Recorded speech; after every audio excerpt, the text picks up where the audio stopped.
المحسنات الغافلات المؤمنات. وفي حديث آخر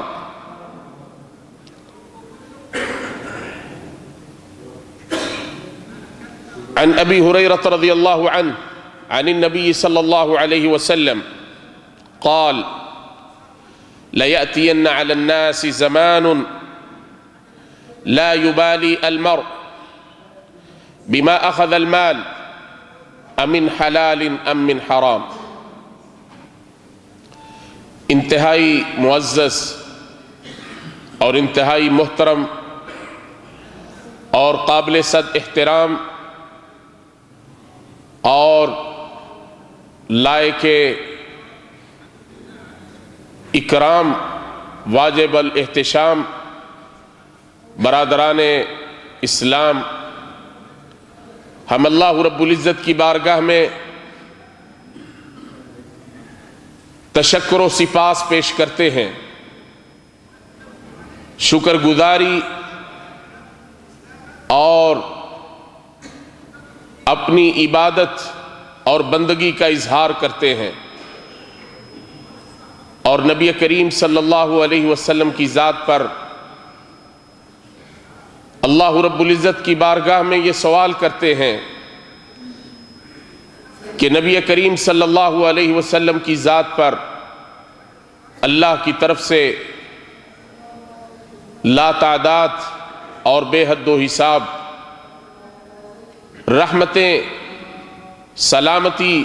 اور برکتیں نازل ہوں۔ انتہائی قابل احترام برادران گرامی قدر،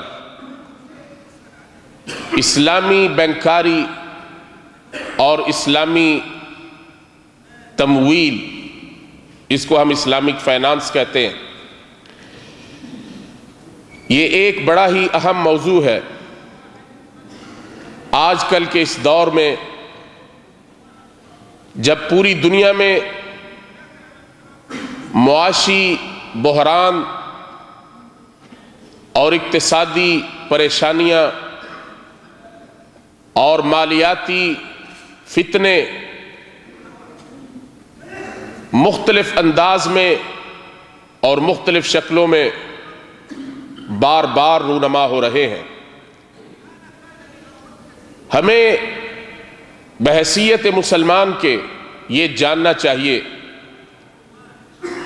کہ ہم اپنے آپ کو ان فتنوں سے کس طرح بچائیں، کیونکہ یہ ناممکن ہے کہ ہم اس دور میں رہیں اور ہمارا کوئی دوسرے لوگوں کے ساتھ معاملات کا، لین دین کا تعلق نہ ہو، یہ ناممکن ہے۔ ہم میں سے ہر شخص جو ہے وہ کوئی کاروبار کرتا ہے، کوئی تجارت کرتا ہے، کوئی ملازمت کرتا ہے، کوئی پرائیویٹ سیکٹر میں، کوئی حکومت کے کسی مکتب میں، ہر آدمی کسی نہ کسی کام میں لگا ہوا ہے، اور پوری دنیا کا نظام اس وقت جو ہے وہ بینکوں کے ساتھ مربوط ہے۔ اقتصادی نظام جو ہے وہ بینکوں کے ساتھ مربوط ہے۔ بینک کے بغیر آپ کچھ نہیں کر سکتے، نہ آپ اپنی تنخواہ لے سکتے ہیں، نہ آپ اپنے ملک میں پیسے بھیج سکتے ہیں، نہ آپ کوئی اور کام کر سکتے ہیں۔ تو یہ بینکاری کا نظام جو اس وقت چل رہا ہے، یہ تقریباً 400-450 سال پرانا ہے، اور اس کی ابتدا جو ہے برطانیہ سے ہوئی تھی، اور اس کی ابتدا ایسے ہوئی تھی کہ تقریباً 2000 سال تک پوری دنیا میں جہاں کہیں بھی لوگ آباد تھے، وہ سونے اور چاندی کے سکے جو تھے ان کا استعمال کیا کرتے تھے۔ آج ہمارے پاس تو کرنسی نوٹس ہیں، جن کو ہم نقود ورقیہ کہتے ہیں، یہ کرنسی نوٹس ہیں، لیکن اس سے پہلے یہ کرنسی نوٹس نہیں تھے۔ ابھی بھی شاید آپ کو کوئی پرانے بزرگ مل جائیں گے جو کہتے ہوں گے کہ ہم نے چاندی کا روپیہ دیکھا تھا، ہم نے چاندی کا سکہ دیکھا تھا، ہم نے چاندی کا ریال دیکھا تھا۔ تو پہلے یہ ریالات، یہ دینار، یہ درہم، یہ پاؤنڈ اور یہ ڈالر، یہ سونے چاندی کے ہوا کرتے تھے نبی صلی اللہ علیہ وسلم کے زمانے میں، اور اس سے پہلے بھی۔ قرآن کریم میں اللہ رب العزت نے تذکرہ کیا ہے حضرت یوسف علیہ السلام کا، وَشَرَوْهُ بِثَمَنٍ بَخْسٍ دَرَاهِمَ مَعْدُودَةٍ۔ جب حضرت یوسف علیہ السلام کو انہوں نے پکڑا، جب ان کے بھائیوں نے کنویں میں ڈال دیا، تو پھر انہوں نے کہا ہم اس کو بیچ دیتے ہیں۔ وَشَرَوْهُ بِثَمَنٍ بَخْسٍ دَرَاهِمَ مَعْدُودَةٍ، تھوڑی قیمت کے اوپر، تھوڑے سے سکوں کے اوپر، تھوڑے سے دراہم کے اوپر۔ دراہم جو ہے یہ درہم کی جمع ہے، اس کے اوپر ان کو فروخت کر دیا۔ اور اسی طرح اللہ رب العزت نے اہل کتاب کا قرآن میں ذکر کیا ہے، وَمِنْ أَهْلِ الْكِتَابِ مَنْ إِنْ تَأْمَنْهُ بِقِنْطَارٍ يُؤَدِّهِ إِلَيْكَ وَمِنْهُمْ مَنْ إِنْ تَأْمَنْهُ بِدِينَارٍ لَا يُؤَدِّهِ إِلَيْكَ إِلَّا مَا دُمْتَ عَلَيْهِ قَائِمًا۔ فرمایا اہل کتاب میں سے کچھ ایسے ہیں کہ اگر آپ ان کو سونے کا ایک بڑا ڈھیر دے دیں تو وہ امانت کے طور پر اس کو واپس کر دے گا، لیکن فرمایا کچھ ایسے بھی ہیں کہ تم اگر ان کو ایک دینار دو، دینار صرف ایک سکہ ہوا کرتا تھا، ایک سکہ، فرمایا اگر تم صرف انہیں ایک دینار دو تو وہ بھی تمہیں واپس نہیں کرے گا، الا ما دمت علیہ قائما، مگر یہ کہ تم اس کے اوپر کھڑے رہو۔ ان کی خیانت اور ان کی بے ایمانی کا تذکرہ کیا۔ لوگ ہزارہا سال تک انہی سکوں کے ساتھ اپنی تجارت کرتے تھے۔ نبی صلی اللہ علیہ وسلم کے بارے میں آتا ہے کہ ایک دفعہ اللہ کے نبی نے ایک صحابی کو ایک دینار دیا، ایک دینار۔ دینار جو تھا یہ سونے کا سکہ تھا، اور درہم جو ہے یہ چاندی کا سکہ تھا نبی صلی اللہ علیہ وسلم کے زمانے میں۔ دینار جو تھا یہ اہل روم کا سکہ تھا، بلاد الروم کا، اور درہم جو ہے یہ بلاد فارس کا، ایران کا، اس کا سکہ تھا۔ اور اس وقت یہ دونوں بڑی یوں کہہ لیں کہ سپر پاورز تھیں نبی صلی اللہ علیہ وسلم سے پہلے اور نبی صلی اللہ علیہ وسلم کے دور میں۔ اور پھر اللہ رب العزت نے اسلام کے ذریعے ان بڑی بڑی پاوروں کا، ان بڑی بڑی سلطنتوں کا، ان بڑی بڑی بادشاہتوں کا اسلام کے ذریعے اللہ نے خاتمہ کر دیا۔ نبی صلی اللہ علیہ وسلم نے ایک دینار دیا اپنے ایک صحابی کو اور کہا کہ جا کے میرے لیے ایک بکری کا بچہ لے کے آئیں۔ وہ صحابی ماشاءاللہ بڑے سمجھدار تھے، ذہین تھے، وہ دینار لے کر گئے۔ انہوں نے ایک دینار کے 2 بکری کے بچے خریدے، 2 یعنی دمبے خریدے، اور نبی صلی اللہ علیہ وسلم کے پاس آنے سے پہلے ایک بکرا جو ہے اسے پھر 1 دینار میں فروخت کر دیا، اور نبی صلی اللہ علیہ وسلم کے پاس تشریف لائے تو ساتھ ایک بکری کا بچہ یعنی ایک بکرا ان کے پاس تھا، اور 1 دینار وہ بھی اللہ کے نبی کو واپس کر دیا۔ نبی صلی اللہ علیہ وسلم بڑا خوش ہوئے اور اس کو بڑی دعا دی کہ 1 دینار لے کے گیا تھا، اس کے ساتھ تجارت کی، دینار بھی واپس لے آیا، اور ایک جو ہے وہ دمبا بھی ساتھ لے آیا۔ کہنے کا مقصد یہ ہے کہ ہزارہا سال تک 2000 سے زیادہ، اس سے بھی زیادہ، پوری دنیا میں لوگ اسی سونے اور چاندی کے ساتھ ہی تجارت کرتے تھے، لین دین کرتے تھے۔ برطانیہ کے اندر جب صنعتی دور کا آغاز ہوا، اور برطانیہ جو ہے یہ دنیا میں سب سے پہلا صنعتی ملک ہے، سب سے پہلے صنعت جو ہے وہاں سے شروع ہوئی، اور صنعت میں بھی سب سے پہلے انہوں نے کپڑے کی صنعت شروع کی، کپڑا بنانا شروع کیا، اور پھر اس کے بعد دوسری چیزیں شروع کی، اور آہستہ آہستہ ان کی تجارت بڑھتی گئی، اور اسی تجارت کو بڑھاتے ہوئے انہوں نے پوری دنیا کے اوپر جو ہے وہ قبضہ کر لیا۔ یہ جو ایسٹ انڈیا کمپنی تھی جس نے بر صغیر کے اوپر قبضہ کیا، پھر اسی طرح افریقہ کے اندر، ابھی میں اپنے بھائی کو بتا رہا تھا کہ چھوٹا سا ملک ہے یہ برطانیہ، چھوٹا سا ملک، اور کوئی اس کو خشکی کا راستہ نہیں لگتا، چاروں طرف سمندر ہے، جزیرہ ہے۔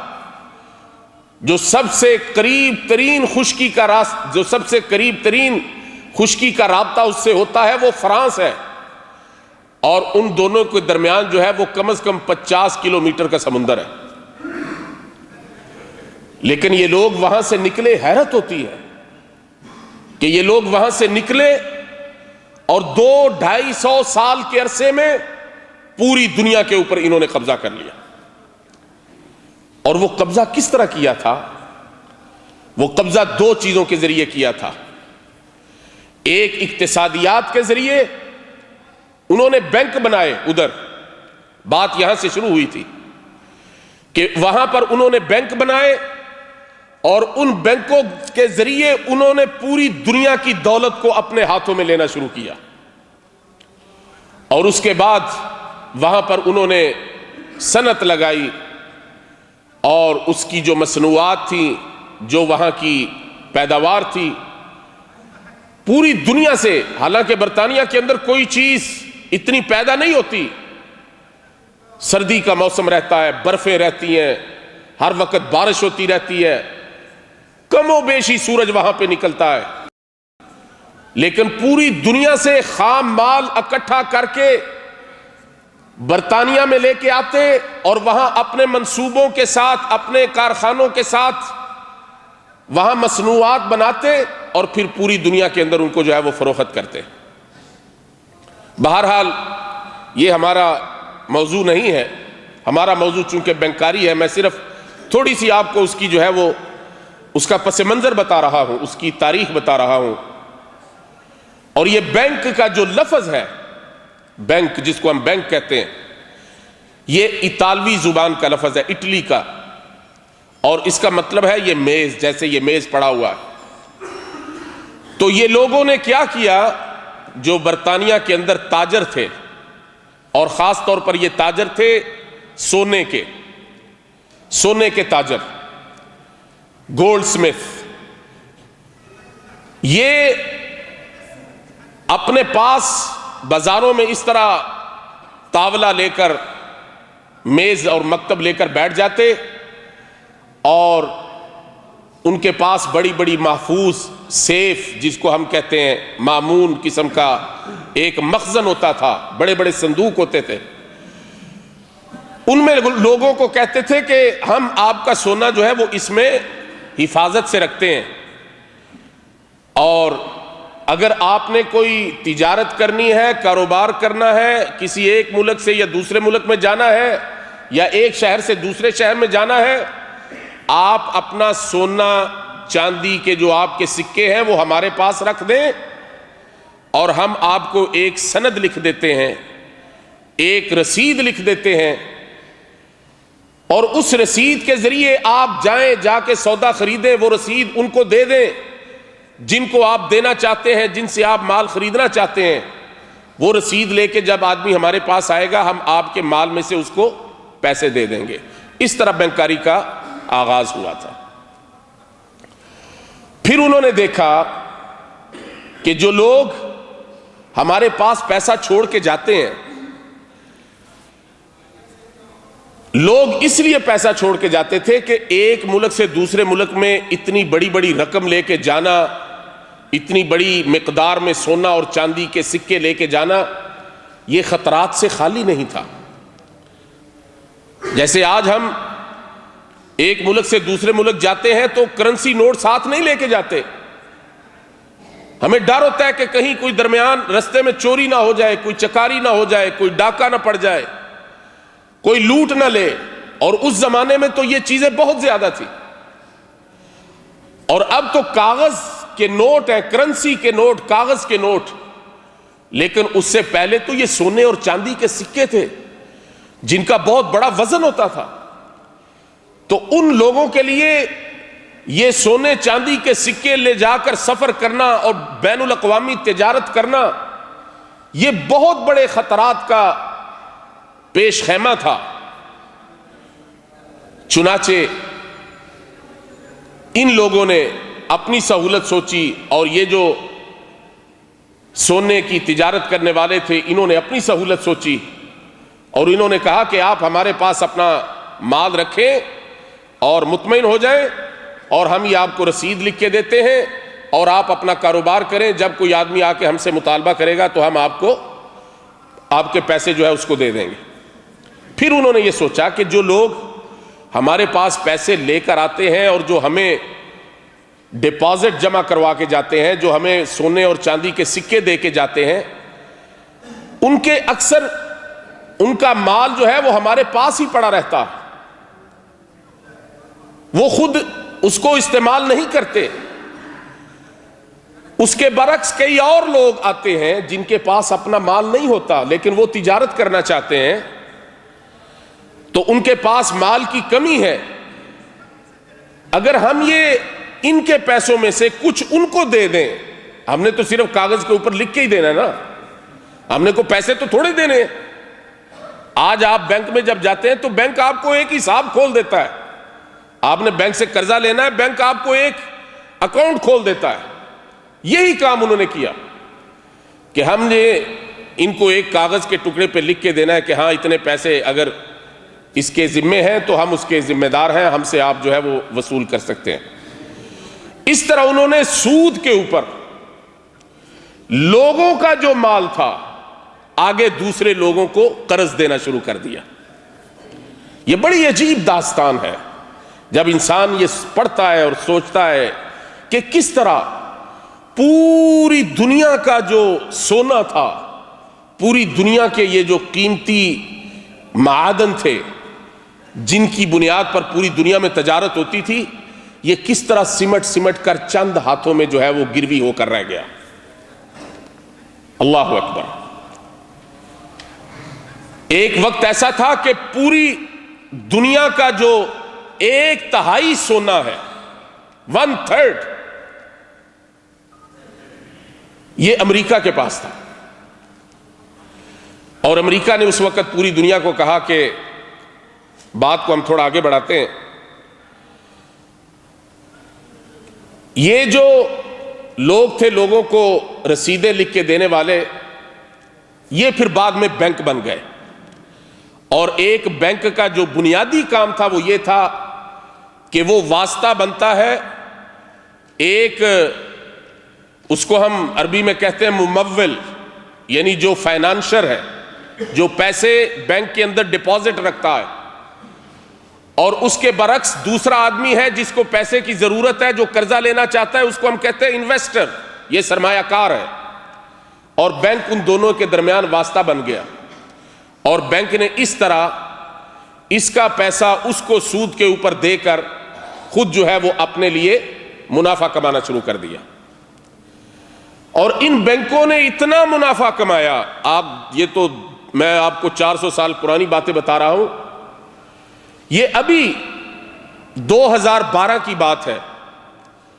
اور یہ اس وقت کی بات ہے کہ جب بہت زیادہ بحران تھا مالیاتی پوری دنیا میں۔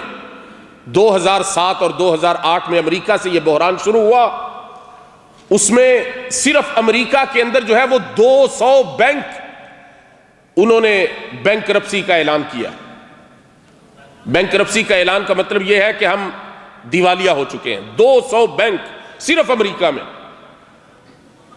اور وہ کیا کرتے تھے؟ لوگوں کا مال، لوگوں کے پیسے آگے دوسرے لوگوں کو قرض دینا سود کے اوپر، اور پھر جب ان لوگوں نے قرض واپس نہیں کیا، یہ اپنا منافع اور اپنی تنخواہیں اور اپنے بونس یہ سارا کچھ لے کے پیچھے ہٹ گئے، اور وہ جن کے پیسے تھے وہ بیچارے روتے رہے، وہ برباد ہو گئے، ان کو کچھ نہیں ملا. لیکن پھر حکومت نے، امریکہ کی حکومت نے، برطانیہ کی حکومت نے اور دوسرے یہ جو گروپ 20 کے ممالک ہیں ان میں سے اکثر ممالک، انہوں نے اس نظام کو، یہ جو بینکاری کا نظام اس وقت چل رہا ہے سود والا، اس کو بچانے کے لیے انہوں نے بلینز ڈالر جو ہے وہ خرچ کیے. صرف امریکہ کے اندر جو ہے وہ $700 بلین خرچ ہوا ان بینکوں کو بچانے کے لیے. برطانیہ کے اندر 250 بلین پاؤنڈ خرچ ہوئے. اسی طرح یورپ کے دوسرے ممالک میں، اسپین میں، اٹلی میں، گریس میں، آپ کو پتا ہے کہ وہاں کس طرح بحران آئے. لیکن یہ بحران بار بار کیوں آتے ہیں؟ پہلے ہم سنتے تھے کہ وہ 1000 کے قریب لوگ ہیں جنہوں نے پوری دنیا کے 99% مال کو اپنے قبضے میں لیا ہوا ہے. ابھی ایک نئی رپورٹ سامنے آئی ہے کہ وہ 1000 سے بھی کم ہو کے چند سینکڑوں میں رہ گئے ہیں. اس کو ہم کہتے ہیں ارتکاز دولت، کنسنٹریشن آف ویلتھ. یعنی وہ لوگ جو پوری دنیا کی دولت کو سمیٹ رہے ہیں ان بینکوں کے ذریعے،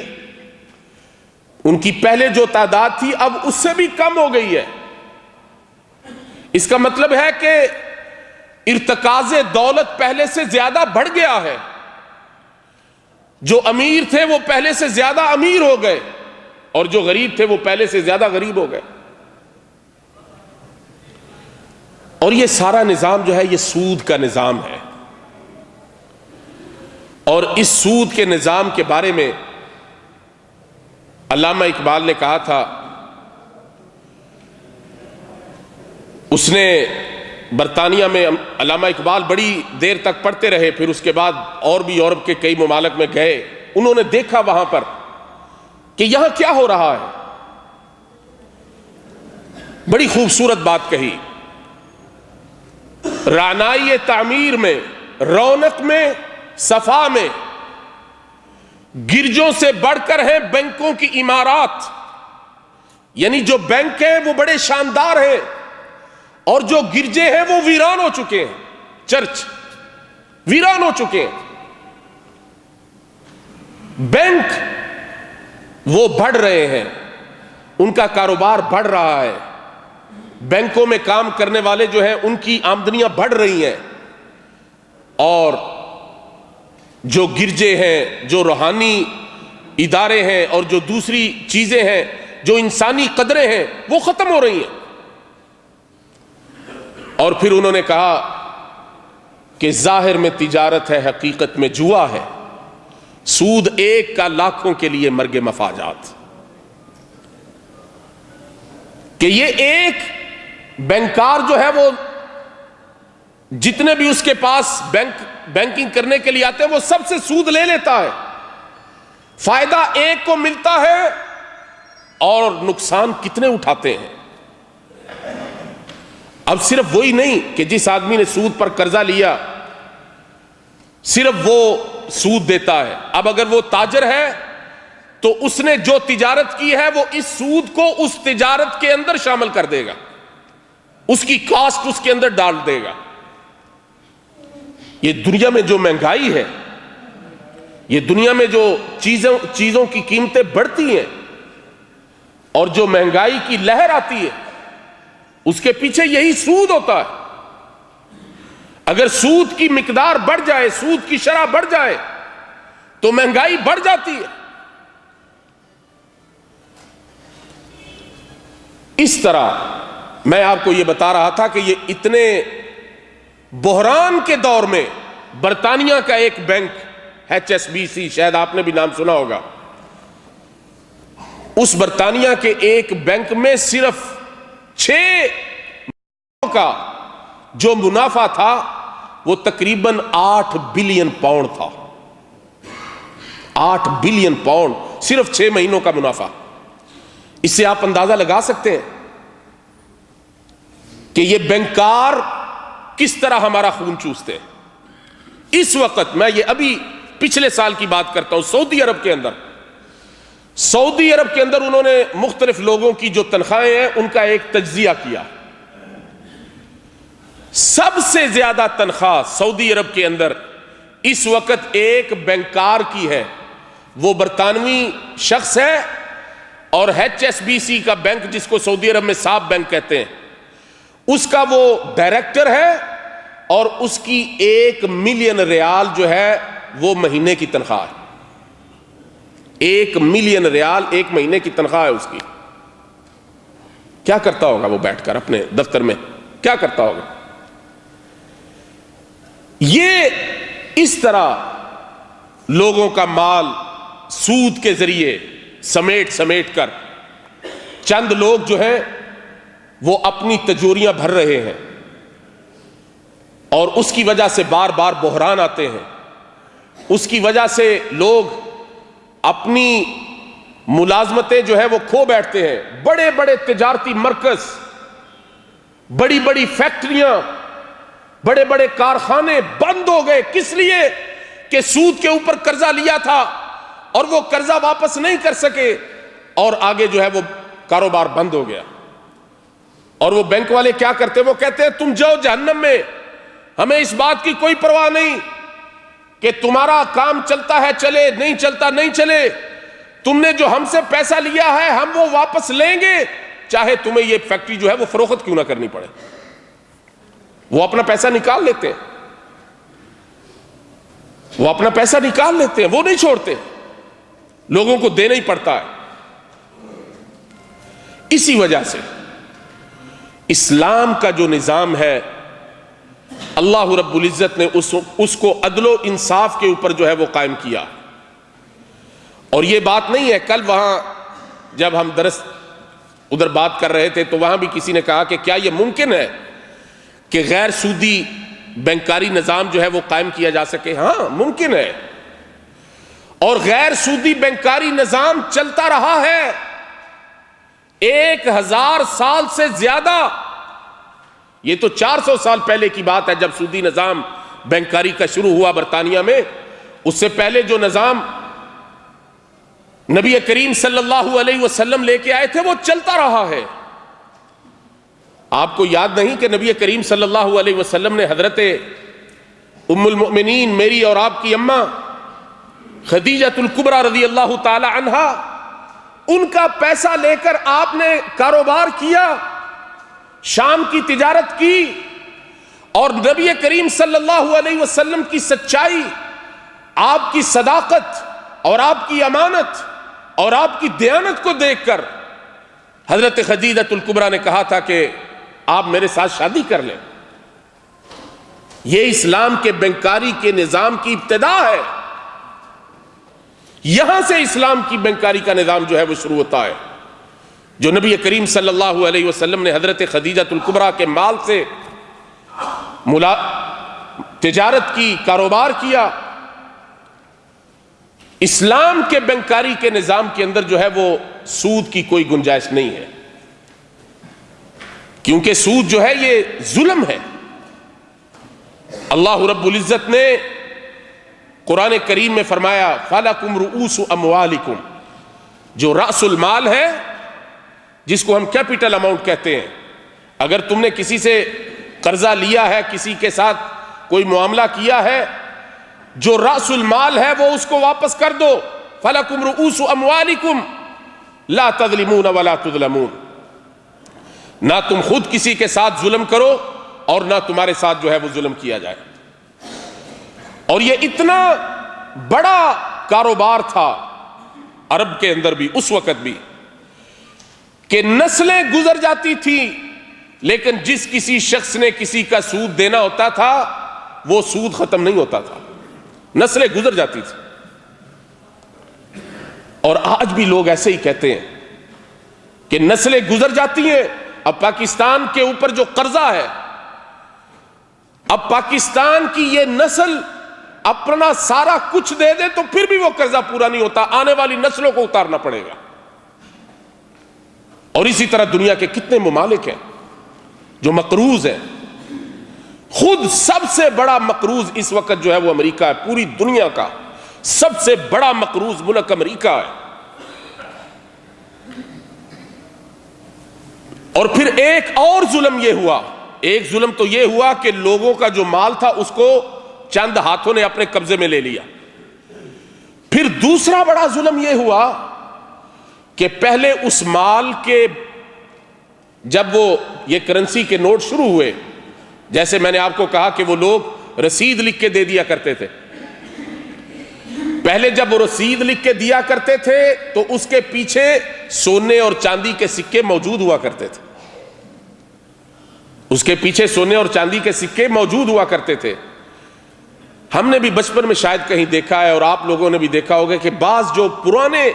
کرنسی کے نوٹ ہوتے تھے ان کے اوپر لکھا ہوتا تھا حامل حاضہ کو عند طلب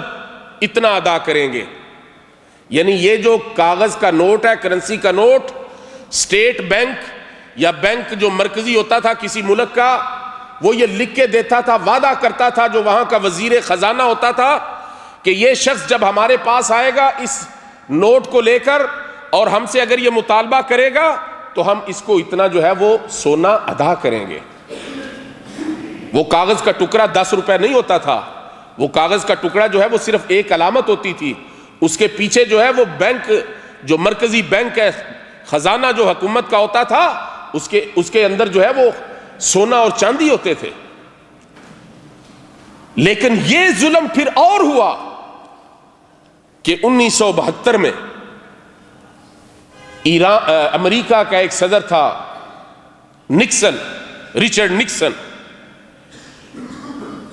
اس نے کہا پہلے 1946 میں ایک پوری دنیا کے اندر جو ہے وہ انہوں نے ایک اتفاقیہ یعنی ایک معاہدہ قائم کیا. تقریباً 44 ملک جو ہے وہ اکٹھے ہوئے بریٹن ووڈ میں امریکہ کے اندر، اور انہوں نے اس کے اوپر سائن کیے کہ بجائے اس کے کہ مختلف لوگ جو ہے وہ بینکوں کے نوٹ چلائیں، ہر ملک کے اندر ایک مرکزی بینک ہونا چاہیے، وہ حکومت کے تابع ہونا چاہیے، صرف وہی کرنسی نوٹ جو ہے وہ ایشو کرے گا. اور اس طرح کی جو چیزیں ہیں وہ انہوں نے ایک معاہدے کے اندر لکھی اور سارے ملک جو ہے وہ اس کے اوپر متفق ہو گئے. اور اسی وجہ سے یہ جو IMF جس کو ہم کہتے ہیں، انٹرنیشنل مانیٹری فنڈ، اور ورلڈ بینک، یہ اس کے بعد جو ہے وہ وجود میں آئے. اور اس کے بعد یہ پوری دنیا کا جو مالیاتی نظام جس کو ہم مانیٹری سسٹم کہتے ہیں، اس کے بعد سے یہ چل رہا ہے. اس مالیاتی نظام میں امریکہ نے یہ لوگوں کو وعدہ یقین دلایا، وعدہ کیا، کیونکہ اس وقت امریکہ ایک بڑا ملک تھا اور ابھی بھی ہے. اس نے کہا کہ تم چاہے سونے کی شکل میں اپنے زر مبادلہ کے ذخائر رکھ لو یا میری کرنسی یعنی امریکن ڈالر، اس کی شکل میں اپنے زر مبادلہ کے ذخائر رکھ لو. میرا تمہارے ساتھ وعدہ ہے کہ جب تم وہ زر مبادلہ کے ذخائر مجھ سے لینا چاہو سونے کی شکل میں تو میں آپ مجھے ڈالر دے دینا، میں آپ کو سونے کی شکل میں آپ کا سرمایہ واپس کر دوں گا. سارے ملکوں کو یہ کہا. یعنی وہ بات جو میں نے آپ کو پہلے کہی کہ پہلے تو لوگوں کے سونے کو جمع کیا اور ان کو کاغذ کے نوٹ دیے، پھر اس کے بعد کہا کہ ان کاغذ کے نوٹوں کے ساتھ آپ کا سونا جو ہے وہ میرے پاس محفوظ ہے، جب آپ لینا چاہو وہ لے لو. پھر اس کے بعد یہ کہا 1972 میں پریزیڈنٹ رچرڈ نکسن نے، اس نے کہا کہ آج کے بعد جو ہے وہ ہم ڈالر کو سونے کے ساتھ جو ہے بالکل منقطع کرتے ہیں. اب ڈالر جو ہے وہ سونے کے ساتھ کنورٹیبل نہیں ہے. اب جس کے پاس ڈالر ہے بس وہ ڈالر ہی ہے، کاغذ کا ایک ٹکڑا ہے. جب تک امریکہ ہے امریکہ اس کی ضمانت دیتا ہے. جس دن امریکہ ختم ہو گیا لوگ ڈالر لے کے پھریں گے, کوئی اس کی ضمانت دینے والا نہیں ہوگا. اور یہ ایسے ہوا اس ملک کے ساتھ. میں نے اپنے بچپن میں دیکھا جب اللہ تعالیٰ اس کی حفاظت فرمائے اور دوسرے بھی اسلامی ملکوں کی حفاظت فرمائے, جب تھوڑے دنوں کے لیے یہاں پر عراق نے جو ہے وہ بدماشی کی تو آپ نے دیکھا کہ پاکستان کے اندر لوگ کویتی دینار لے کے پھرتے تھے. ایک 100 کا کویتی دینار 2 روپے میں لینے کے لیے کوئی تیار نہیں تھا. اب یہ سارے اس طرح کے جو کرنسی نوٹ جتنے بھی ملکوں کے چل رہے ہیں وہ صرف حکومتوں کی ضمانت کے اوپر چل رہے ہیں. اگر حکومت کی ضمانت ختم, اگر حکومت ختم تو وہ نوٹ ختم. اسلام کا جو نظام ہے وہ عدل کا نظام ہے. اسلام کا نظام جو ہے اس میں سود نہیں ہے. اللہ رب العزت نے فرمایا کہ سود یہ اللہ کے ساتھ جنگ کرنے کے مترادف ہے. اللہ رب العزت نے فرمایا یا ایھا الذین آمنوا اتقوا اللہ وذروا ما بقی من الربا ان کنتم مؤمنین. اگر تم مومن ہو, اگر تم اللہ سے ڈرنے والے ہو تو اس سود کو چھوڑ دو. فإن لم تفعلوا, اور اگر تم نہیں چھوڑتے ہو, فأذنوا بحرب من اللہ ورسولہ, تو تم اللہ اور اللہ کے رسول کے ساتھ جو ہے وہ جنگ کرنے کے لیے تیار ہو جاؤ. کون اللہ اور اللہ کے رسول کے ساتھ جنگ کر سکتا؟ اور ہم یہ دیکھتے ہیں کہ آج اس سود کے نظام کی وجہ سے پوری دنیا جو ہے وہ پریشانیوں میں گرفتار ہے. پوری دنیا جو ہے وہ مصائب و شدائد کا اس کے اندر مبتلا ہے. اور اسلام عدل کے ساتھ, انصاف کے ساتھ تجارت کرنے کی دعوت دیتا ہے, کاروبار کرنے کے لیے لوگوں کو ابھارتا ہے. اور بجائے اس کے کہ انسان جو ہے وہ سود کی بنیاد پر لوگوں کو قرضے دے, اسلام کا جو بینکاری کا نظام ہے وہ یہ ہے کہ آپ لوگوں کے ساتھ نفع و نقصان کی بنیاد پر شراکت کریں. جس طرح نبی کریم صلی اللہ علیہ وسلم نے حضرت خدیجۃ الکبریٰ رضی اللہ تعالی عنہ کے مال کے ساتھ کاروبار کیا, شراکت کی. اگر منافع آئے گا تو دونوں کے درمیان جو ہے وہ تقسیم ہوگا. جو بھی شرح ہے, ضروری نہیں کہ آدھی شرح ہو, یعنی 50% اس کا 50% اس کا, جو دونوں کے درمیان اتفاق ہو جائے, چاہے زیادہ ہو یا کم ہو, اس کی بنیاد پر جو ہے وہ منافع جو ہے وہ دونوں تقسیم ہوگا. اور اس ضمن میں ہمارے پاس کئی جو ہے وہ ماڈل ہیں. ایک مشارکہ کا ماڈل ہے. مشارکہ کا ماڈل یہ ہے کہ کچھ لوگ مل کے آپس میں شرکت کرتے ہیں, یعنی بینک یا کسٹمر وہ دونوں مل کے شریک بن کر کسی کاروبار میں جو ہے وہ شراکت کرتے ہیں. کوئی مکان خریدا ہے مثال کے طور پر, آدھے پیسے بینک نے دیے, آدھے کسٹمر نے دیے, دونوں نے مل کر مکان خرید لیا. اب اس کے بعد اگر اس کو کرائے پر آپ دیتے ہیں تو دونوں اس کرائے کے اندر جو ہے وہ حصہ دار, یہ شراکت ہے. اور دوسرا جو اصول ہے اسلام کی بینکاری کا, اس کو ہم مزاربت کہتے ہیں. مزاربت کا اصول یہ ہے کہ ایک فریق وہ شراکت کے اصول میں دونوں فریق جو ہے وہ نہ صرف پیسہ لگاتے ہیں بلکہ دونوں جو ہے وہ عمل کے ساتھ بھی اس میں شریک ہوتے ہیں. یعنی جوہد اور عمل وہ دونوں اس کے ساتھ شریک ہوتے ہیں. پیسہ بھی لگائیں اور کام بھی دونوں مل کر کریں. اس کو ہم شراکت کہتے ہیں, پارٹنرشپ, جوائنٹ پارٹنرشپ. اور دوسرا جو اسلام کا اصول ہے اسلامی بینکاری کا, جس کے ذریعے آپ کاروبار کر سکتے ہیں, اور اسلامی بینک جو ہے وہ اس کے ذریعے لوگوں کو فائنانسنگ کرتے ہیں کاروبار کے لیے, وہ مزاربہ ہے. مزاربے کی شکل یہ ہے کہ بینک جو ہے وہ آپ کو جتنے پیسے آپ کو چاہیے کاروبار کے لیے وہ آپ کو بینک دے دیتا ہے, اور پھر اس کے بعد اس کاروبار کے لیے آپ بینک سے پیسے لے کر اس کو سرمایہ کاری میں لگاتے ہیں, اور اس کے بعد جو آپ کو منافع ملتا ہے وہ دونوں بینک اور جو کسٹمر ہے وہ دونوں آپس میں تقسیم کرتے ہیں. اب اس میں بینک کی طرف سے صرف سرمایہ ہے, اور جو دوسرا انویسٹر ہے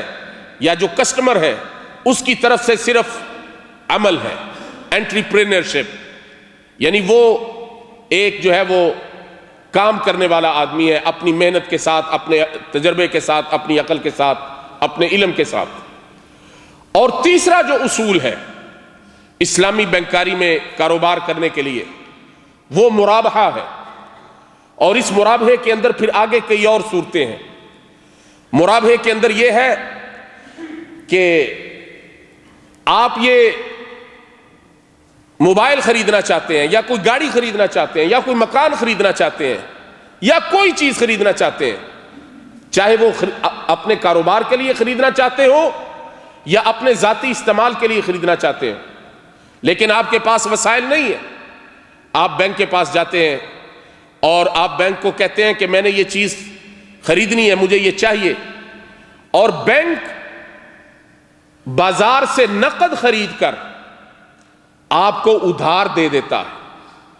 اور اگر نقد اور ادھار کے اندر فرق ہو قیمت میں، تو بہت سارے ہمارے جو علماء ہیں آج کل کے بھی اور پہلے بھی، انہوں نے اس کو جائز قرار دیا ہے۔ اور بینک کہتا ہے کہ اگر اس کی قیمت بازار میں 1,00,000 ریال ہے مثال کے طور پر، اور اس آدمی کو بھی علم ہے کہ اس کی قیمت بازار میں 1,00,000 ریال ہے، لیکن اس کے پاس 1,00,000 ریال نہیں ہے خریدنے کے لیے، تو بینک وہ بازار میں سے 1,00,000 ریال کی خرید کر اس کو 1,10,000 میں فروخت کر دیتا ہے۔ اور پھر وہ آدمی 1 سال کے اندر یا 2 سال کے اندر یا 4 سال کے اندر جو بھی ان کے درمیان معاہدہ ہو، اس معاہدے میں وہ 1,10,000 جو ہے وہ بینک کو واپس کر دیتا ہے۔ یہ جائز ہے۔ تیسری شکل جو ہے وہ، چوتھی شکل جو ہے وہ یہ ہے، اس میں بہت ساری اور بھی شکلیں ہیں، بیع التقسیط اور بیع السلم اور السلف اور استثناء، یہ ساری چیزیں جو ہے اس کے ساتھ ملتی ہیں۔ چوتھی شکل جو ہے اس کو ہم اجارہ کہتے ہیں، لیز۔ لیز کے اندر آپ یہ کرتے ہیں کہ بینک کسی کے لیے کوئی چیز خریدتا ہے اور پھر کرائے کے اوپر اس کو دے دیتا ہے۔ مثال کے طور پر یہ جو بڑی بڑی کمپنیاں، ایئر کمپنیاں، سعودی ایئر لائن ہے، PIA ہے، یا قطر ایئر ویز ہے، یا دوسری کمپنیاں ہیں، ان کے پاس بڑے بڑے جہاز ہوتے ہیں، اور کمپنیوں کے لیے جہاز خریدنا کوئی آسان نہیں ہوتا، تو پھر وہ کمپنیاں بینکوں کے ساتھ رجوع کرتی ہیں، یا اس طرح کے جو دوسرے مالیاتی ادارے ہیں ان سے رجوع کرتی ہیں، جن کے پاس وافر مقدار میں پیسہ لوگوں کا پڑا ہوا ہوتا ہے، اور وہ لوگ ان کو کاروبار کرنے کے لیے دیتے ہیں، وہ کاروبار کرنے کے لیے لوگ ان کو دیتے ہیں، تو وہ ان کے لیے اس طرح کا کوئی بڑا اکوپمنٹ خریدنا، یا کوئی بڑی کرین خریدنا، یا کوئی بڑی مشین خریدنا، یا کوئی بڑی بلڈنگ خریدنا، بنانا، اور اس کے بعد ان کو کرائے کے اوپر دے دینا، اور پھر وہ کرایہ جو ہے وہ ایک قسم کا منافع ہے اس بینک کے لیے یا ان لوگوں کے لیے جن کا وہ سرمایہ ہے، یہ بھی جائز ہے۔ یہ اسلام کی بینکاری کی چند شکلیں ہیں جن کو ہم کہتے ہیں ادوات التمویل، فائنانشل انسٹرومنٹس، اور ان کی بنیاد پر پھر آگے اور بھی کچھ عقود یعنی کنٹریکٹ ہوتے ہیں بینکوں کے اور لوگوں کے درمیان۔ لیکن ابھی اس وقت بدقسمتی سے اب ہم اسلامی بینکاری کے حوالے سے بات کرتے ہیں کہ اسلامی بینکاری چاہیے تو یہ تھا کہ یہ مکمل قرآن و سنت کی بنیاد پر قائم ہوتی اور سود سے پاک ہوتی اور غرر سے، غرر کا مطلب ہوتا ہے دھوکہ، فراڈ، کسی کی جہالت سے فائدہ اٹھانا، اس سے پاک ہوتی۔ لیکن کیا کریں، نبی کریم صلی اللہ علیہ وسلم کی وہ حدیث سامنے آتی ہے، اللہ کے نبی صلی اللہ علیہ وسلم نے فرمایا تھا لَتَتَّبِعُنَّ سُنَّةَ مَنْ كَانَ قَبْلَكُمْ، کہ تم سے پہلے جو قومیں گزر گئی ہیں تم ان قوموں کی پیروی کرو گے، شبرا بشبر وذراعا بذراع حتى لو ان احدهم دخل في جحر ضب لدخلتموه، حتیٰ کہ اگر ان میں سے کوئی کسی لیزرڈ اس کے بل میں جا کے گھسے گا تو تم بھی ادھر ہی گھسو گے۔ اور ان لوگوں نے کیا کیا تھا، پہلی قوموں نے کیا کیا تھا، جب نبی صلی اللہ علیہ وسلم نے یہ بات کہی تو صحابہ نے کہا کہ یا رسول اللہ کیا آپ کا مقصد ہے یہود و نصارہ، یعنی کیا ہم ان کی پیروی کریں گے؟ نبی صلی اللہ علیہ وسلم نے فرمایا اگر یہود و نصارہ نہیں تو اور کون؟ تو انہوں نے کیا کیا تھا، اب یہ میں آپ کو بتاتا ہوں، یہ دکھ کی بات ہے۔ انہوں نے یہ کیا تھا وَاسْأَلْهُمْ عَنِ الْقَرْيَةِ الَّتِي كَانَتْ حَاضِرَةَ الْبَحْرِ إِذْ يَعْدُونَ فِي السَّبْتِ إِذْ تَأْتِيهِمْ حِيتَانُهُمْ يَوْمَ سَبْتِهِمْ شُرَّعًا وَيَوْمَ لَا يَسْبِتُونَ لَا تَأْتِيهِمْ كَذَلِكَ۔ یہودیوں کو اللہ نے کہا کہ ہفتے کا دن تمہارے لیے عبادت کا دن ہے، صرف عبادت کرنی ہے اور کچھ نہیں کرنا۔ تم سمندر کے کنارے پہ رہتے ہو، ہفتے کے دن مچھلی نہیں پکڑنی، مچھلی کا شکار نہیں کرنا۔ انہوں نے کیا کیا کہ ٹھیک ہے ہفتے کے دن ہم نہیں پکڑتے، ہفتے کے دن انہوں نے بڑے بڑے تالاب کھود کر مچھلی کو اس کے اندر قید کر لینا اور اتوار والے دن جا کے اس کو پکڑ لینا، کہنا جی ہم نے ہفتے کو تو نہیں نا پکڑی، ہم نے ہفتے کو تو نہیں پکڑی۔ بدقسمتی سے ہماری یہ اسلامی بینکاری شروع ہوئی، ابھی اس کو صرف 40 سال ہوئے ہیں، 45 سال 40-45 سال شروع ہوئے ہیں اس بینکاری کو، اور الحمدللہ جب یہ شروع ہوئی تو لوگوں نے، مسلمانوں کے اندر ایمان ہے، مسلمان چاہتے ہیں کہ ہمیں ایسا نظام ملے، ہمیں ایسے ادارے ملیں کہ جن کے ساتھ ہم کاروبار کر سکیں، غیر سودی تجارت کر سکیں، اور ہماری سیونگ جو ہے وہاں پر محفوظ ہو، اور ہماری سیونگ جو ہے وہ اچھے کاروبار میں استعمال ہو، بغیر سود کے جو ہے وہ ہمیں اس کا منافع ملے، لوگ چاہتے ہیں۔ اور سب سے پہلے اس کا تجربہ جو ہے وہ مصر میں ہوا تھا۔ مصر میں 1963 میں ایک بہت بڑے نیک اور دیندار اور اقتصادی ماہر ڈاکٹر احمد نجار اور ملک فیصل رحمہ اللہ، ان کے ایک بیٹے تھے امیر محمد الفیصل، ان دونوں نے مل کر ایک اسلامی بینک کا آغاز کیا، لیکن اس کو ابھی اسلامی بینک کا نام نہیں دیا تھا، صرف انہوں نے ایک سیونگ سینٹر کے طور پر ایک بینک انہوں نے وہاں پر شروع کیا مصر کے اندر۔ اور اس مصر کے اندر جو بینک شروع کیا، ایک چھوٹے سے گاؤں میں چند مہینوں کے اندر جو اس کے کسٹمر تھے وہ 4000 تک پہنچ گئے۔ اس کا کیا یعنی اس کا کیا مطلب ہے؟ اس کا مطلب ہے کہ لوگوں کے دل میں جو ہے وہ بڑی تڑپ تھی، نہیں ہے نا امید اقبال اپنے کشتے ویروں سے، اگر نم ہو تو یہ مٹی بہت زرخیز ہے ساکی۔ پاکستان میں صدر ضیاء نے کہا کہ ہم یہاں پر مکمل اسلامی بینکاری جو ہے وہ شروع کریں گے۔ اس نے اسلامی بینکاری کا جو ہے وہ قانون بنایا، لوگوں کو پابند کیا، اور لوگوں نے اسلامی بینکاری کے اندر جو ہے وہ پیسے جمع کروانے شروع کیے، کام کرنا شروع کیا۔ لیکن جو بینک تھے انہوں نے پھر وہی ہیلا سازی، وہی بات کہ ہوئے کس درجہ فقیہان حرم بے توفیق، خود بدلتے نہیں قرآن کو بدل دیتے ہیں۔ آج ہمارے پاس ایسے لوگوں کی کمی نہیں کہ جو فتویٰ دینے پہ آئیں کسی بینک کو، اور یہ میں آپ کو حقیقت بتا رہا ہوں، یہ جھوٹ نہیں ہے، یہ برطانیہ کے اندر یہ بات واقع ہوئی ہے کہ ایک فتوے کے لیے ایک شخص نے $5 ملین وصول کیا، $5 لاکھ،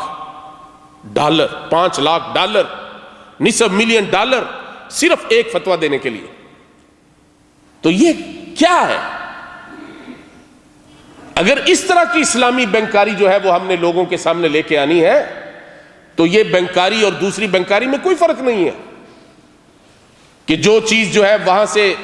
ان کے پاس ایک پروڈکٹ ہے تو ہم نے اسی پروڈکٹ کے مطابق ایک اور پروڈکٹ اسلامی نام سے اور اسلامی شکل میں، اسلامی ماڈل میں اس کو جو ہے وہ پیش کرنا۔ نہیں، ہر چیز کا متبادل ہمیں نہیں چاہیے. لوگ کہتے ہیں جی اس کا متبادل کیا ہے؟ کچھ ضروری ہے کہ ہر چیز کا متبادل ہو؟ آپ مجھے بتائیں کہ شراب کا متبادل کیا ہے؟ اللہ نے کہا ہے کہ شراب تمہارے لیے حرام ہے، تو کیا ہم شراب کا متبادل تلاش کرتے ہیں؟ اللہ نے اگر کہا ہے کہ سود تمہارے لیے حرام ہے تو ہمیں سود کو چھوڑ دینا چاہیے، اس کا متبادل تلاش نہیں کرنا چاہیے. بدقسمتی سے ہمارے جو بینک اس وقت ہیں ان میں الا ماشاء اللہ اکثریت ایسے بینکوں کی ہے جو اسی سود کا متبادل تلاش کر رہے ہیں اسلامی ناموں کے اوپر. اور اسی وجہ سے 40-45 سال گزر گئے ہیں لیکن ابھی تک کوئی دنیا میں تبدیلی رونما نہیں ہوئی. نبی صلی اللہ علیہ وسلم نے تو یہ کہا تھا حضرت عدی بن حاتم کو کہ تم دیکھو گے ایک وقت آئے گا لوگوں کے اندر اتنی معاشی خوشحالی آ جائے گی کہ لوگ اپنے گھر سے جو ہے وہ صدقہ لے کے نکلیں گے کسی کو صدقہ دینے کے لیے تو کوئی صدقہ قبول کرنے والا نہیں ملے گا. ہر آدمی خوشحال ہوگا، ہر آدمی زکوٰۃ دینے والا ہوگا، لینے والا کوئی نہیں ہوگا. اور یہ لوگوں نے دن دیکھے، مختصر وقت میں نبی صلی اللہ علیہ وسلم کے بعد حضرت ابو بکر کا دور جو ہے وہ 2-2.5 سال کا دور ہے، اور اس کے بعد حضرت عمر کا دور آتا ہے. اور حضرت عمر کے دور میں اتنی فراوانی ہوئی، اتنا مال لوگوں کو ملا، اتنی خوشحالی لوگوں کو ملی کہ لوگ اپنے گھر سے زکوٰۃ لے کے نکلتے تھے، کوئی زکوٰۃ لینے والا نہیں ملتا تھا. اگر آج ہم اچھے طریقے سے وہ جو قرآن و سنت کے احکامات ہیں، اور قرآن و سنت کے وہ احکامات کیا ہیں؟ سود ہر طرح کا، اور یہ سود کی کئی شکلیں ہیں. یہ مختصر وقت میں ہم اتنی تفصیلی بات نہیں کر سکتے. میں آپ کو صرف اتنا بتاتا ہوں کہ نبی صلی اللہ علیہ وسلم کے سامنے حضرت بلال رضی اللہ تعالیٰ عنہ ایک دفعہ برنی کھجور، یہ کھجور کی ایک اچھی قسم تھی، وہ کھجور لے کے آئے، اللہ کے نبی کے سامنے پیش کی. نبی صلی اللہ علیہ وسلم نے فرمایا بلال یہ کہاں سے لائے ہو؟ کہنے لگے کہ یا رسول اللہ ہمارے پاس ایک یعنی ملی جلی کھجوریں ہوتی ہیں جن کی جو کوالٹی ہے وہ اتنی اچھی نہیں ہوتی، وہ ہم اکٹھی کر کے 2 کلو کھجوریں وہ دے کر یہ اچھی نوعیت کی 1 کلو کھجور لے لیتے ہیں. نبی صلی اللہ علیہ وسلم نے فرمایا اف اف، فرمایا یہ تو سود ہے. آپ اندازہ لگائیں یہ سود ہے. پھر نبی صلی اللہ علیہ وسلم نے فرمایا کہ ایسے نہ کیا کرو، بلکہ یہ کیا کرو کہ جو کھجور تم نے اکٹھی کی ہے اس کھجور کو فروخت کر دو اور اپنے پیسے اپنی جیب میں ڈال لو، اور اس پیسوں کے ساتھ یہ کھجور جتنی تمہیں ملتی ہے وہ لے لو.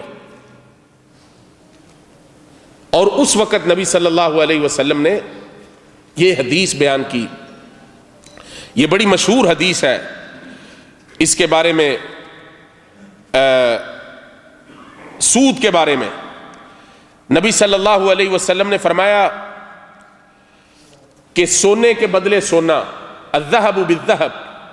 والفضة بالفضة، چاندی کے بدلے چاندی، والتمر بالتمر، اور کھجور کے بدلے کھجور، والبر بالبر، اور گندم کے بدلے گندم، والشعیر بالشعیر، اور جو کے بدلے جو. اب یہ سوچیں کہ کون کون سی چیزیں جو اللہ کے نبی گنوا رہے ہیں. سونے کا ذکر کیا، چاندی کا ذکر کیا، کھجور کا ذکر کیا، گندم کا ذکر کیا، جو کا ذکر کیا، والملح بالملح، آخر میں اللہ کے نبی نے نمک کا ذکر کیا، نمک، سالٹ. اب آپ اندازہ لگائیں کہ نمک کتنی معمولی چیز ہے اور کتنی یعنی اس کی کوئی قیمت نہیں ہے. چلے سونے چاندی کا تو پتہ چلتا ہے کہ اس کی بڑی قیمت ہے، اور کھجور کا بھی اور گندم کا پتہ چلتا ہے کہ یہ لوگوں کی خوراک ہے، لیکن نمک جو ہے یہ ایک معمولی چیز ہے. نبی صلی اللہ علیہ وسلم فرمایا وزنا بوزن، یدا بید، مثلا بمثل، فرمایا جتنا وزن دو اتنا وزن ہی واپس لو، جتنا پیمانہ دو اتنا پیمانہ ہی واپس لو، ایک ہاتھ دو ایک ہاتھ واپس لو۔ لیکن فرمایا ومن زاد او استزاد، فرمایا جس نے زیادہ دیا یا جس نے زیادہ مانگا فقد اربا، فرمایا اس نے جو ہے وہ سود کا معاملہ کیا۔ یہ سود کا معاملہ اتنا نازک ہے، کسی بھی چیز میں یہ شامل ہو سکتا ہے۔ اور حضرت عمر رضی اللہ تعالیٰ عنہ کہا کرتے تھے کہ کاش، حضرت عبداللہ بن عباس کہتے ہیں کہ یہ جو آیت تھی نا، یہ آخری آیت نازل ہوئی اللہ کے نبی پر، سود والی آیت۔ اور حضرت عمر کہتے ہیں کہ کاش اللہ کے نبی اور زندہ رہتے اور ہم اللہ کے نبی سے سود کے بارے میں اور زیادہ پوچھ سکتے تاکہ معاملہ کلیئر ہو جاتا۔ اور حضرت عمر، اللہ اکبر، ایسے ہی لوگوں نے نہیں کہا تھا کہ اگر ایک عمر اور ہوتا تو پوری دنیا پہ اسلام پھیل جاتا۔ حضرت عمر کو اللہ نے بصیرت دی تھی۔ حضرت عمر کا یہ طرز عمل تھا کہ اللہ کے نبی صلی اللہ علیہ وسلم نے بھی ان کے بارے میں بہت کچھ کہا، فرمایا اگر میرے بعد کوئی نبی ہوتا تو عمر ہوتا۔ حضرت عمر کا یہ طرز عمل تھا کہ بازار میں جاتے تھے، آج کل کبھی ہم نے سوچا ہے، کبھی دیکھا؟ بازار میں جاتے تھے اور جو لوگ بازار میں بیٹھ کر تجارت کرتے تھے ان کو جا کر تجارت کے بارے میں سوال کیا کرتے تھے، پوچھا کرتے تھے ان کی فقہ کے بارے میں کہ یہ لوگ سود کے بارے میں کیا جانتے ہیں۔ اور پھر اگر کوئی آدمی سود کے بارے میں ان کو مطمئن نہیں کرتا تھا، ان کے سوالوں کا جواب نہیں دیتا تھا، اس کو اٹھا دیتے تھے، اس کی دکان بند کروا دیتے تھے، کہتے تھے کہ تو اس قابل نہیں ہے کہ تو مسلمانوں کے بازار میں بیٹھ کر تجارت کرے، تو خود سود کے اندر جو ہے وہ مبتلا ہو سکتا ہے یا تو کسی اور کو سود کے اندر مبتلا کر سکتا ہے۔ تو یہ بہت ہی حساس معاملہ ہے، اور اسی لیے نبی صلی اللہ علیہ وسلم نے فرمایا کہ درہم ربن، ربا کا ایک درہم، فرمایا اگر کوئی آدمی اس کو لے یا اس کو دے، اور آپ کو کل میں نے حدیث بتائی تھی، نبی صلی اللہ علیہ وسلم نے 5 آدمیوں کا ذکر کیا اور فرمایا یہ سارے کے سارے آپس میں برابر ہیں۔ لعن اللہ آکل الربا، اللہ تعالیٰ لعنت کرے جو سود کھانے والا ہے، وَمُوكِلَهُ، اور جو سود کھلانے والا ہے، وَكَاتِبَهُ، اور جو سود لکھنے والا ہے، وَشَاهِدَيْهِ، اور جو اس سود کے اوپر گواہی دینے والے ہیں۔ نبی صلی اللہ علیہ وسلم نے فرمایا کہ سب کے اوپر اللہ کی لعنت ہو۔ اور دوسری حدیث میں نبی صلی اللہ علیہ وسلم نے فرمایا فَهُمْ سَوَاءٌ، وہ سارے برابر ہیں۔ تو اس لیے بہت ضرورت ہے اس بات کی کہ ہم اس کو سمجھیں کہ کوئی ایسا معاملہ نہ ہو کہ ہم کسی سودی معاملے کے اندر جو ہے وہ مبتلا ہو جائیں۔ اور جو اسلامی بینکاری اس وقت چل رہی ہے اس کے بارے میں بہت سارے ابھی شکوک و شبہات ہیں، لیکن چند موٹے موٹے اصول میں نے آپ کے سامنے رکھے ہیں۔ اگر ان کی بنیاد پر الحمدللہ آپ کسی کے ساتھ کاروبار کرتے ہیں، کسی بینک کے ساتھ لین دین کرتے ہیں یا اپنی سیونگ بینک میں جمع کرواتے ہیں، اور اس بنیاد پر بینک جو ہے وہ آپ کی سیونگ کو آگے سرمایہ کاری میں لگاتا ہے، تو انشاءاللہ آپ بری الذمہ ہیں۔ بدقسمتی کی بات میں آپ کو بتاتا ہوں کہ ایسے بھی ہوا ہے کہ اسلامی بینکوں نے لوگوں کے پیسے اسلامی اکاؤنٹوں میں لے کر خود جو ہے وہ سود کے اوپر آگے قرضے کے اوپر دے دیے، ایسے بھی ہوا ہے۔ اس لیے میں آپ کو ساری تصویر جو ہے وہ آپ کے سامنے رکھ رہا ہوں تاکہ کسی کو کوئی غلطی نہ لگے، کل کوئی میرا گریبان اللہ کی بارگاہ نہ پکڑے کہ تم نے کہا تھا کہ جو اسلامی بینکاری ہے وہ صحیح چل رہی ہے۔ اس لیے میں آپ کو کہتا ہوں کہ اپنی آنکھیں کھول کے اور معاملے کی چھان بین کر کے اس کے بارے میں اس کی تہہ تک پہنچ کر پھر فیصلہ کریں۔ اگر اس کے اندر کسی قسم کا بھی سود کا شائبہ ہو تو اس کے قریب نہ جائیں۔ نبی کریم صلی اللہ علیہ وسلم نے فرمایا تھا الحلال بین والحرام بین وبینہما امور مشتبہات، فرمایا حلال بھی اللہ نے واضح کر دیا اور حرام بھی واضح کر دیا، اور ان کے درمیان کئی ایسے امور ہیں، کئی ایسی چیزیں ہیں جو مشتبہات ہیں، جن کے بارے میں شبہ ہے۔ فرمایا جو آدمی ان سے بچ گیا اس نے اپنے دین کو بچا لیا، جو شبے میں گرنے سے بچ گیا اس نے اپنے دین کو بچا لیا، اور فرمایا جو شبے میں گر گیا وہ حرام میں گر گیا۔ اللہ رب العزت، میں بہت زیادہ بات کو آگے نہیں بڑھانا چاہتا، بہت ساری ابھی باتیں تھی، لیکن چونکہ بہت سارے آپ کے سوالات ہیں اس لیے ہم کوشش کریں گے کہ سوالات کے ذریعے انشاءاللہ آپ کو جو ہے وہ کچھ اور آپ کے ساتھ جو ہے وہ اپنی جو معلومات ہیں ان کا آپ کے ساتھ شیئر کیا جائے۔ تو اللہ رب العزت جو کچھ میں نے کہا اور جو کچھ آپ نے سنا، اللہ رب العزت اسے ہمارے لیے کل قیامت کے دن میزان حسنات میں اسے شامل کرے۔ اللہ رب العزت ہمیں سود سے بچائے۔ اللہ رب العزت ہمیں جو اسلام کا اقتصادی نظام ہے اس کو قائم کرنے کی توفیق دے، اور یہ جو موجودہ اسلامی بینکاری کا نظام چل رہا ہے اللہ رب العزت اسے مکمل طور پر اسلامی بینکاری کا نظام بنا دے، تاکہ دنیا میں لوگوں کو ایک فرق نظر آئے، لوگوں کو پتہ چلے پوری دنیا میں جو اس وقت غربت ہے، افلاس ہے اور بدحالی ہے، معاشی اور اقتصادی پریشانیاں ہیں، وہ ساری ختم ہوں، اور وہ جو نبی صلی اللہ علیہ وسلم نے فرمایا تھا کہ اسلام کے اقتصادی نظام کی وجہ سے اور غیر سودی نظام کی وجہ سے اتنی اللہ تمہیں خوشحالی دے گا کہ کوئی آدمی جو ہے وہ تمہیں زکوٰۃ لینے والا نہیں ملے گا۔ اللہ کرے کہ وہ دن واپس آئیں، اور اللہ کرے کہ اسلام کو وہ عزت اور وہ اسلام کا بول بالا ہو کہ ہم پوری دنیا کو جو ہے وہ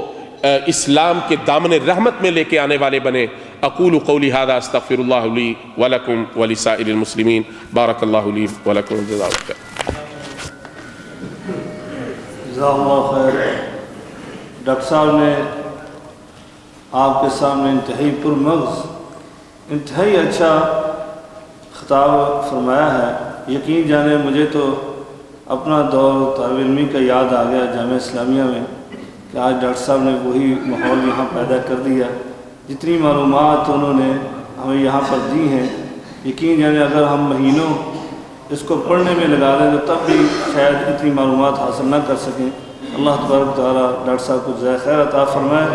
اور ان کی عمر دراز فرمائے، ان کے علم و عمل میں برکت عطا فرمائے۔ حقیقت ہے آپ بھائیوں کے بہت سارے سوالات ہیں، اور زیادہ تر سوالات تو ڈاکٹر صاحب کے موضوع کے حوالے سے ہی ہیں، لیکن کچھ ساتھیوں نے سوالات کیے ہیں جو عام سوالات ہیں، فقہی سوالات ہیں، تو انشاءاللہ عزیز وہ اکثر آپ ہم سے پوچھتے رہتے ہیں، ہم بھی جواب دیتے رہتے ہیں۔ یہاں شیوخ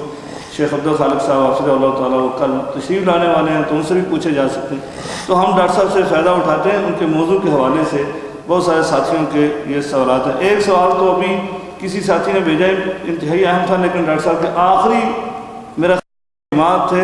اس میں انہوں نے بڑے احسن طریقے سے ان کو جواب دے دیا ہے کہ آپ ڈاکٹر صاحب کے اوپر انحصار نہ کریں کہ آپ اسلامی بینکاری کا یہ سسٹم ہے اور اس کے مطابق کوئی ظاہری طور پر بینک کام کر رہا ہے تو آپ کہیں گے یہ شیخ صاحب نے مجھے کہا تھا تو اس لیے نہیں۔ حقیقت ہے آپ خود سے جانچ پڑتال کریں، جیسے حدیث بھی انہوں نے پڑھ دی، کیونکہ انہوں نے لکھا ہے کہ جتنے بھی اسلامی بینک ہیں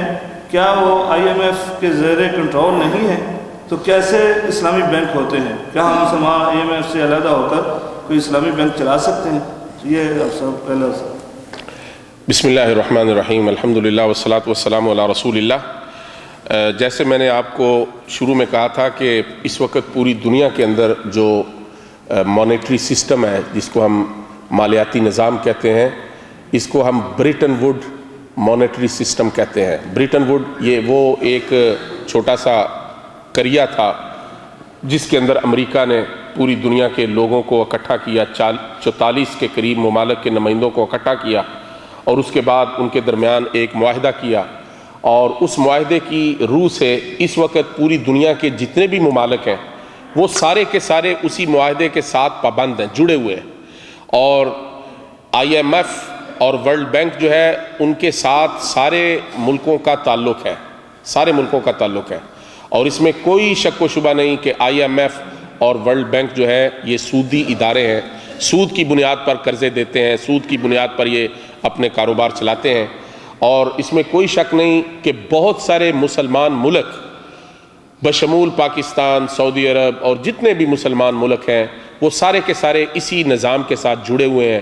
اور بہت سارے جو ممالک کے مرکزی بینک ہیں، ان میں پاکستان اور دوسرے جو ہمارے اسلامی ممالک ہیں، ان سب کے جو مرکزی بینک ہیں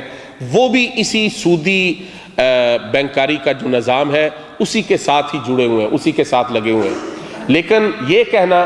کہ جب ہمارا سارا نظام ان سودی بینکوں کے ساتھ، آئی ایم ایف کے ساتھ، ورلڈ بینک کے ساتھ، یا ہمارے جو اسٹیٹ بینک ہیں یا اور دوسرے سینٹرل بینک ہیں وہ ان کے ساتھ لگے ہوئے ہیں، تو پھر ہم کیسے جو ہے نا وہ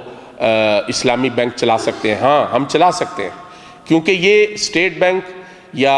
آئی ایم ایف یا مؤسسہ النقد السعودی یا سینٹرل بینک آف کویت یا کوئی اور بینک جو ہے وہ ہمیں اس چیز سے منع نہیں کرتا کہ ہم اگر غیر سودی بینک چلانا چاہیں تو وہ ہمیں اس سے منع نہیں کرتا، وہ ہمیں اس کی اجازت دیتے ہیں۔ اور آپ ان مسلمان ملکوں کی بات چھوڑیں، میں برطانیہ جو ہے وہ کچھ دیر میں ادھر رہا، پڑھتا رہا، اور اس وقت برطانیہ میں آپ یقین کریں کہ اس وقت پوری دنیا میں جتنی بھی اسلامک بینکاری ہو رہی ہے ان میں 7ویں نمبر پر برطانیہ ہے،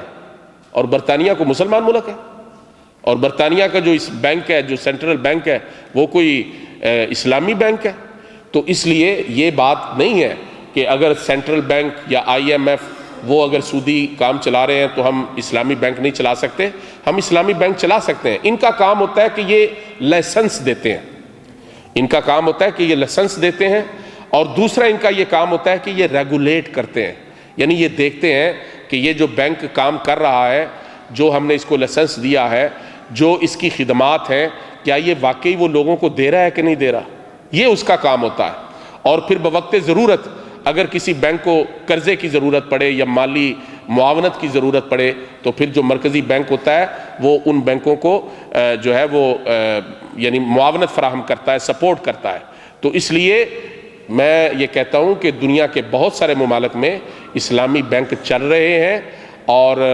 ان ممالک میں جو سینٹرل بینک ہیں وہ بھی غیر اسلامی ہیں، اور آئی ایم ایف کے ساتھ بھی ان کا تعلق ہے، لیکن اس کے باوجود اسلامی بینک چل رہے ہیں اور وہ یہ چل سکتے ہیں، اس میں کوئی ایسی بات نہیں۔ جزاک اللہ خیر۔ دوسرا سوال اسی سے متعلق ہے جو ابھی آپ صاحب نے کہا کہ برطانیہ میں اسلامی بینک کاری ہو رہی ہے، تو یہ ساتھی کا سوال ہے جس ملک میں اسلامی بینک نہیں ہے، کافروں کی اکثریت ہے، کافروں کا کافرانہ نظام ہے اور رقم اپنے پاس رکھ نہیں سکتے، تو مجھے اندیشہ ہے کہ سود کو چھوڑتا ہوں تو مسلمانوں کے خلاف استعمال ہوتا ہے، تو مجھے کیا کرنا چاہیے؟ ہاں صحیح بات ہے۔ پہلی بات تو یہ ہے کہ اگر آپ کسی بھی بینک میں اپنے پیسے رکھنا چاہیں تو ہمیں چاہیے کہ ہم کرنٹ اکاؤنٹ میں رکھیں۔ کرنٹ اکاؤنٹ جو ہوتا ہے اس میں آپ کو سود نہیں دیا جاتا، یا آپ کو جو ہے نا وہ انٹرسٹ نہیں دیا جاتا۔ اگر یعنی ٹریڈیشنل کوئی بینک ہو جو سودی بینک ہو، اگر کسی جگہ پر اسلامی بینک ہو تو آپ کو اپنے پیسے اسلامی بینک میں رکھنے چاہیے، یہ میں آپ سے گزارش کروں گا۔ اگر کسی جگہ پر اسلامی بینک نہ ہو تو پھر آپ اپنے پیسے غیر اسلامی بینک میں رکھ سکتے ہیں جو سودی بینک ہے، اور کوشش کریں کہ اس میں آپ انٹرسٹ والے اکاؤنٹ میں نہ رکھیں، یعنی سیونگ اکاؤنٹ میں نہ رکھیں، کرنٹ اکاؤنٹ میں رکھیں۔ اور تیسری بات یہ ہے کہ اگر آپ یہ سمجھتے ہیں کہ آپ کے پیسوں کی بنیاد پر جو سود ہے وہ اگر آپ نہیں لیں گے تو پھر وہ بینک اس کو مسلمانوں کے خلاف استعمال کرے گا، اور یہ بات بھی درست ہے۔ یہ میں آپ کو بتاؤں کہ برطانیہ میں ہم نے دیکھا کہ بہت سارے بینکوں کا جو سود ہوتا تھا وہ ان کے پاس پڑا رہتا تھا، لوگ نہیں لیتے تھے، اور وہ بینک جو ہے وہ پھر اس طرح کی خیراتی یعنی چیریٹی آرگنائزیشن ہوتی ہیں، تنظیمیں ہوتی ہیں، خیراتی تنظیمیں، اور چونکہ وہاں برطانیہ میں تو وہ مسیحیوں کی تنظیمیں ہوتی ہیں، عیسائیوں کی مشنری تنظیمیں، وہ وہاں سے وہ پیسے لے لیتی ہیں اور دوسرے ملکوں میں، افریقہ میں اور دوسرے ملکوں میں جا کے لوگوں کو عیسائی بناتے ہیں۔ یہ بات درست ہے۔ اس لیے آپ اگر ایسے کسی بینک میں پیسے چھوڑتے ہیں تو وہاں سے پھر آپ اس پیسے کو لے لیں، چاہے وہ انٹرسٹ کا پیسہ ہو، لیکن اس پیسے کو لے کر آپ کسی ایسے فقیر ملک میں جہاں پر لوگ بھوک اور قحط کی وجہ سے بالکل یعنی موت کا شکار ہے، یعنی آپ جانتے ہیں کہ اللہ تعالیٰ نے قرآن پاک میں فرمایا الا ما اضطررتم الیہ، یعنی یہ چیزیں تمہارے لیے حرام ہیں، مگر جب تم مجبوری کی حالت میں پہنچ جاؤ، یعنی اپنی جان بچانے کے لیے تم حرام چیز کو بھی استعمال کر سکتے ہو، حرام چیز کو بھی کھا سکتے ہو۔ اس لیے ہم یہ کہتے ہیں کہ یہ پیسہ بے شک حرام ہے، لیکن جن ممالک کے اندر مسلمان جو ہے وہ بہت ہی زیادہ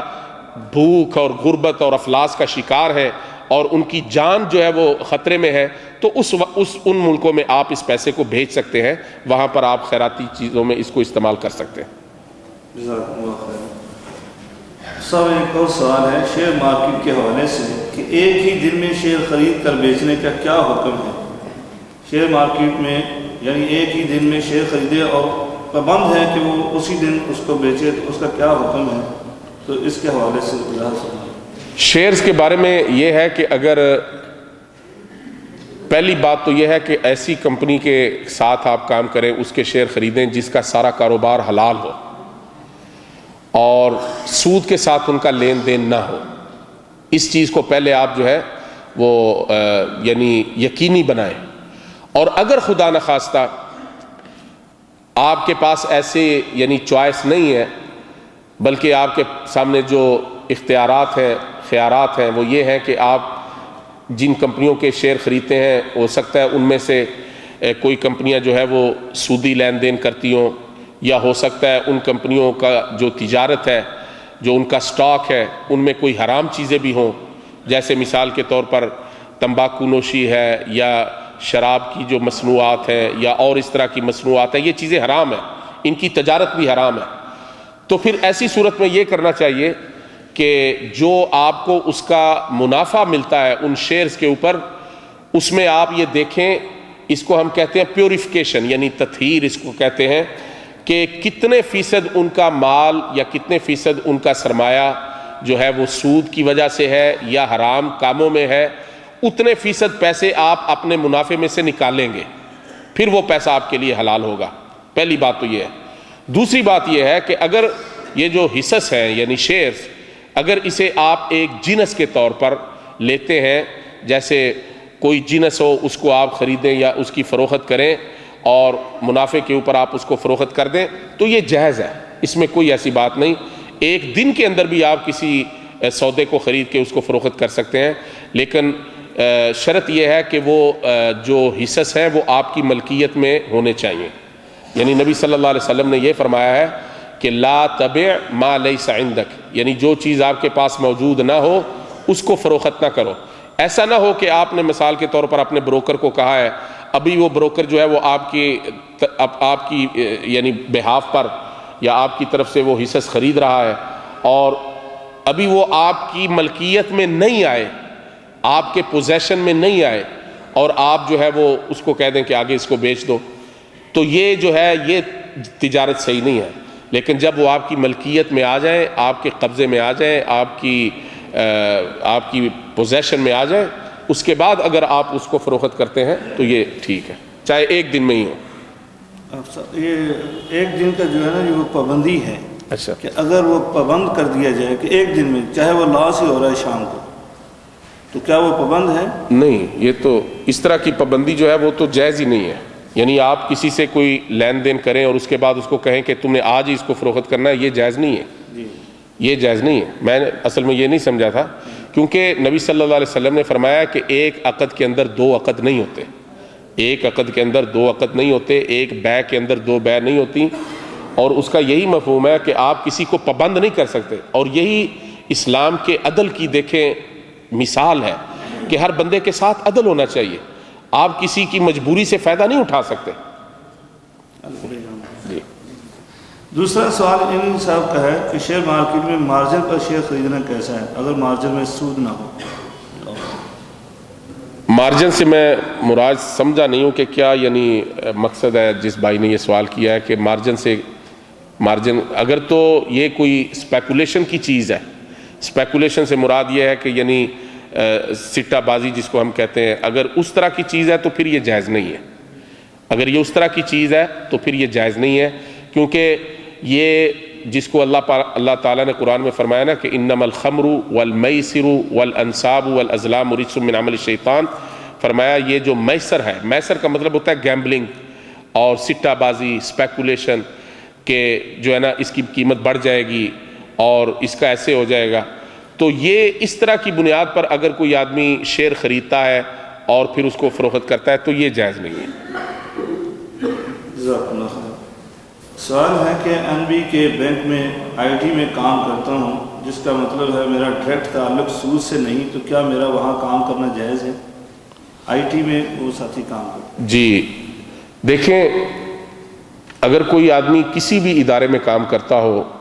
اور براہ راست بے شک اس کا لین دین کے ساتھ، یعنی جو آدمی کاؤنٹر پہ بیٹھا ہوا ہے وہ لوگوں کو پیسے دیتا ہے یا لوگوں سے پیسے وصول کرتا ہے، اس طرح کا اس کا کام نہیں ہے، لیکن اکاؤنٹنگ آئی ٹی کے اندر بیٹھ کے وہ کام کرتا ہے، تو آئی ٹی میں بیٹھ کر بھی وہ بینک کے جو بیلنس شیٹ ہے، جو بینک کے دوسرے معاملات ہیں، انہی کو لکھتا ہے۔ تو نبی صلی اللہ علیہ وسلم نے جب یہ فرمایا کہ وَكَاتِبَهُ، جو لکھنے والا ہے، تو وہ لکھنے والا بھی اس میں شامل ہے۔ کسی نہ کسی طریقے سے جو ہے آپ اس تنظیم کے اندر یا اس مؤسسے کے اندر یا اس کاروباری ادارے کے اندر لگے ہوئے ہیں، تو اگر اللہ تعالیٰ آپ کو کوئی اور اس سے بہتر رستہ دے دے جس میں آپ جو ہے وہ سود سے بچ جائیں، تو یہ آپ کے لیے زیادہ بہتر ہے۔ آپ اس چیز کو یعنی اپنے لیے جو ہے وہ معذرت کا ذریعہ نہیں بنا سکتے کہ میں براہ راست جو ہے وہ سودی لین دین کے سیکٹر میں یا اس کی برانچ میں کام نہیں کرتا، بلکہ میرا سیکشن جو ہے وہ آئی ٹی کا ہے یا یہ وہ ہے۔ آپ اس پوری تنظیم کا حصہ ہیں اور آپ لکھنے والے ہیں، اور نبی صلی اللہ علیہ وسلم نے لکھنے والے کو بھی کہا ہے کہ وہ بھی برابر کا شریک ہے۔ جزاک اللہ خیر۔ کیا اسلامی بینک میں نفع و نقصان کی شراکت پر اپنا پیسہ رکھنا جائز ہے جس میں مدت فکس نہ کی جائے؟ ہاں، یہ بالکل صحیح ہے۔ جب اسلامی بینک میں آپ اپنا پیسہ رکھیں، اسلامی بینک میں جو انویسٹمنٹ اکاؤنٹ ہوتے ہیں، انویسٹمنٹ اکاؤنٹ ہے اسلامک بینک میں، تو ان میں آپ اپنا پیسہ رکھ سکتے ہیں، اور بینک جو ہے وہ آپ کے پیسے کو پھر آگے سرمایہ کاری میں لگائے گا، اور پھر جو اس کا منافع ہوگا وہ بینک کچھ اپنے لیے رکھتا ہے، کچھ آپ کو دیتا ہے، تو یہ آپ کے لیے بالکل جائز ہے انشاءاللہ، اس میں کوئی ایسی بات نہیں ہے۔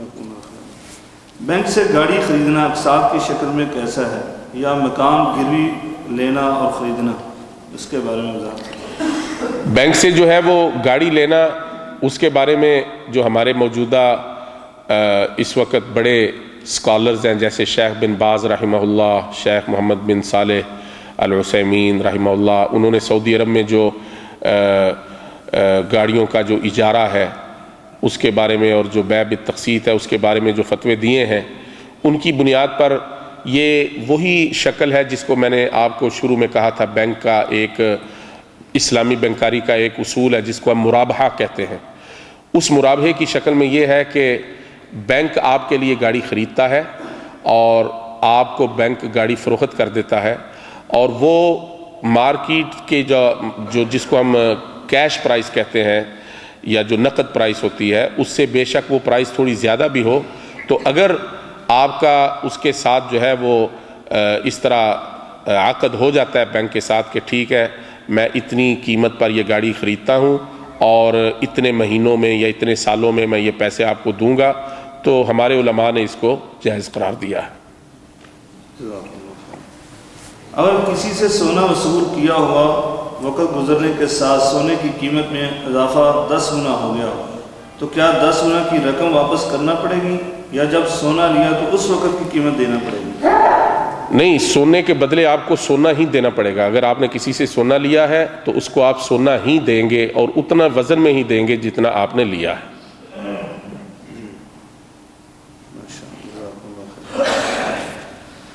ایک ساتھی نے 3 سوال کیے ہیں۔ پہلا سوال ہے ربا کا لفظی معنی بتا دیجئے، اور ربا اور بزنس میں کیا فرق ہے،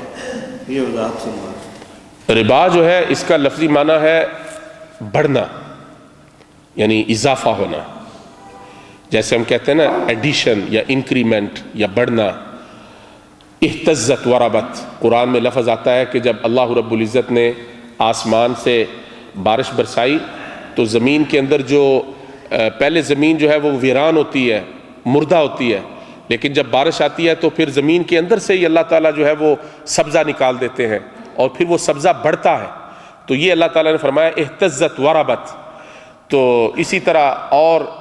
اللہ تعالیٰ نے ایک دوسری آیت میں فرمایا وما آتیتم من ربا لیربو فی اموال الناس فلا یربو عند اللہ، یعنی تم لوگوں سے جو مال لیتے ہو سود کے اوپر، وہ اللہ کی بارگاہ میں نہیں، اللہ کی نظر میں نہیں بڑھتا. فلا یربو عند اللہ وما آتیتم من زکاۃ تریدون وجہ اللہ فاولئک هم المضعفون، اور تم جو مال زکوٰۃ کی شکل میں لوگوں کو دیتے ہو اللہ کے ہاں وہ بڑھتا ہے. تو ربا کا جو اصلی لغوی معنی، جس کو لغوی معنی ہم کہتے ہیں نا، اس کا معنی ہے بڑھنا. تو کسی قسم کا جو اضافہ ہے اس کو ہم ربا کہتے ہیں. جیسے مثال کے طور پر اگر آپ نے 1,00,000 روپیہ کسی سے قرض جو ہے وہ لیا ہے، تو اس میں اضافہ کر کے اگر 1,00,000 1,000 یا 1,00,000 2,000 5,000 یہ جو بھی اضافہ ہوگا اسی کو ہی ہم ربا کہتے ہیں، اسی کو ہی ہم سود کہتے ہیں.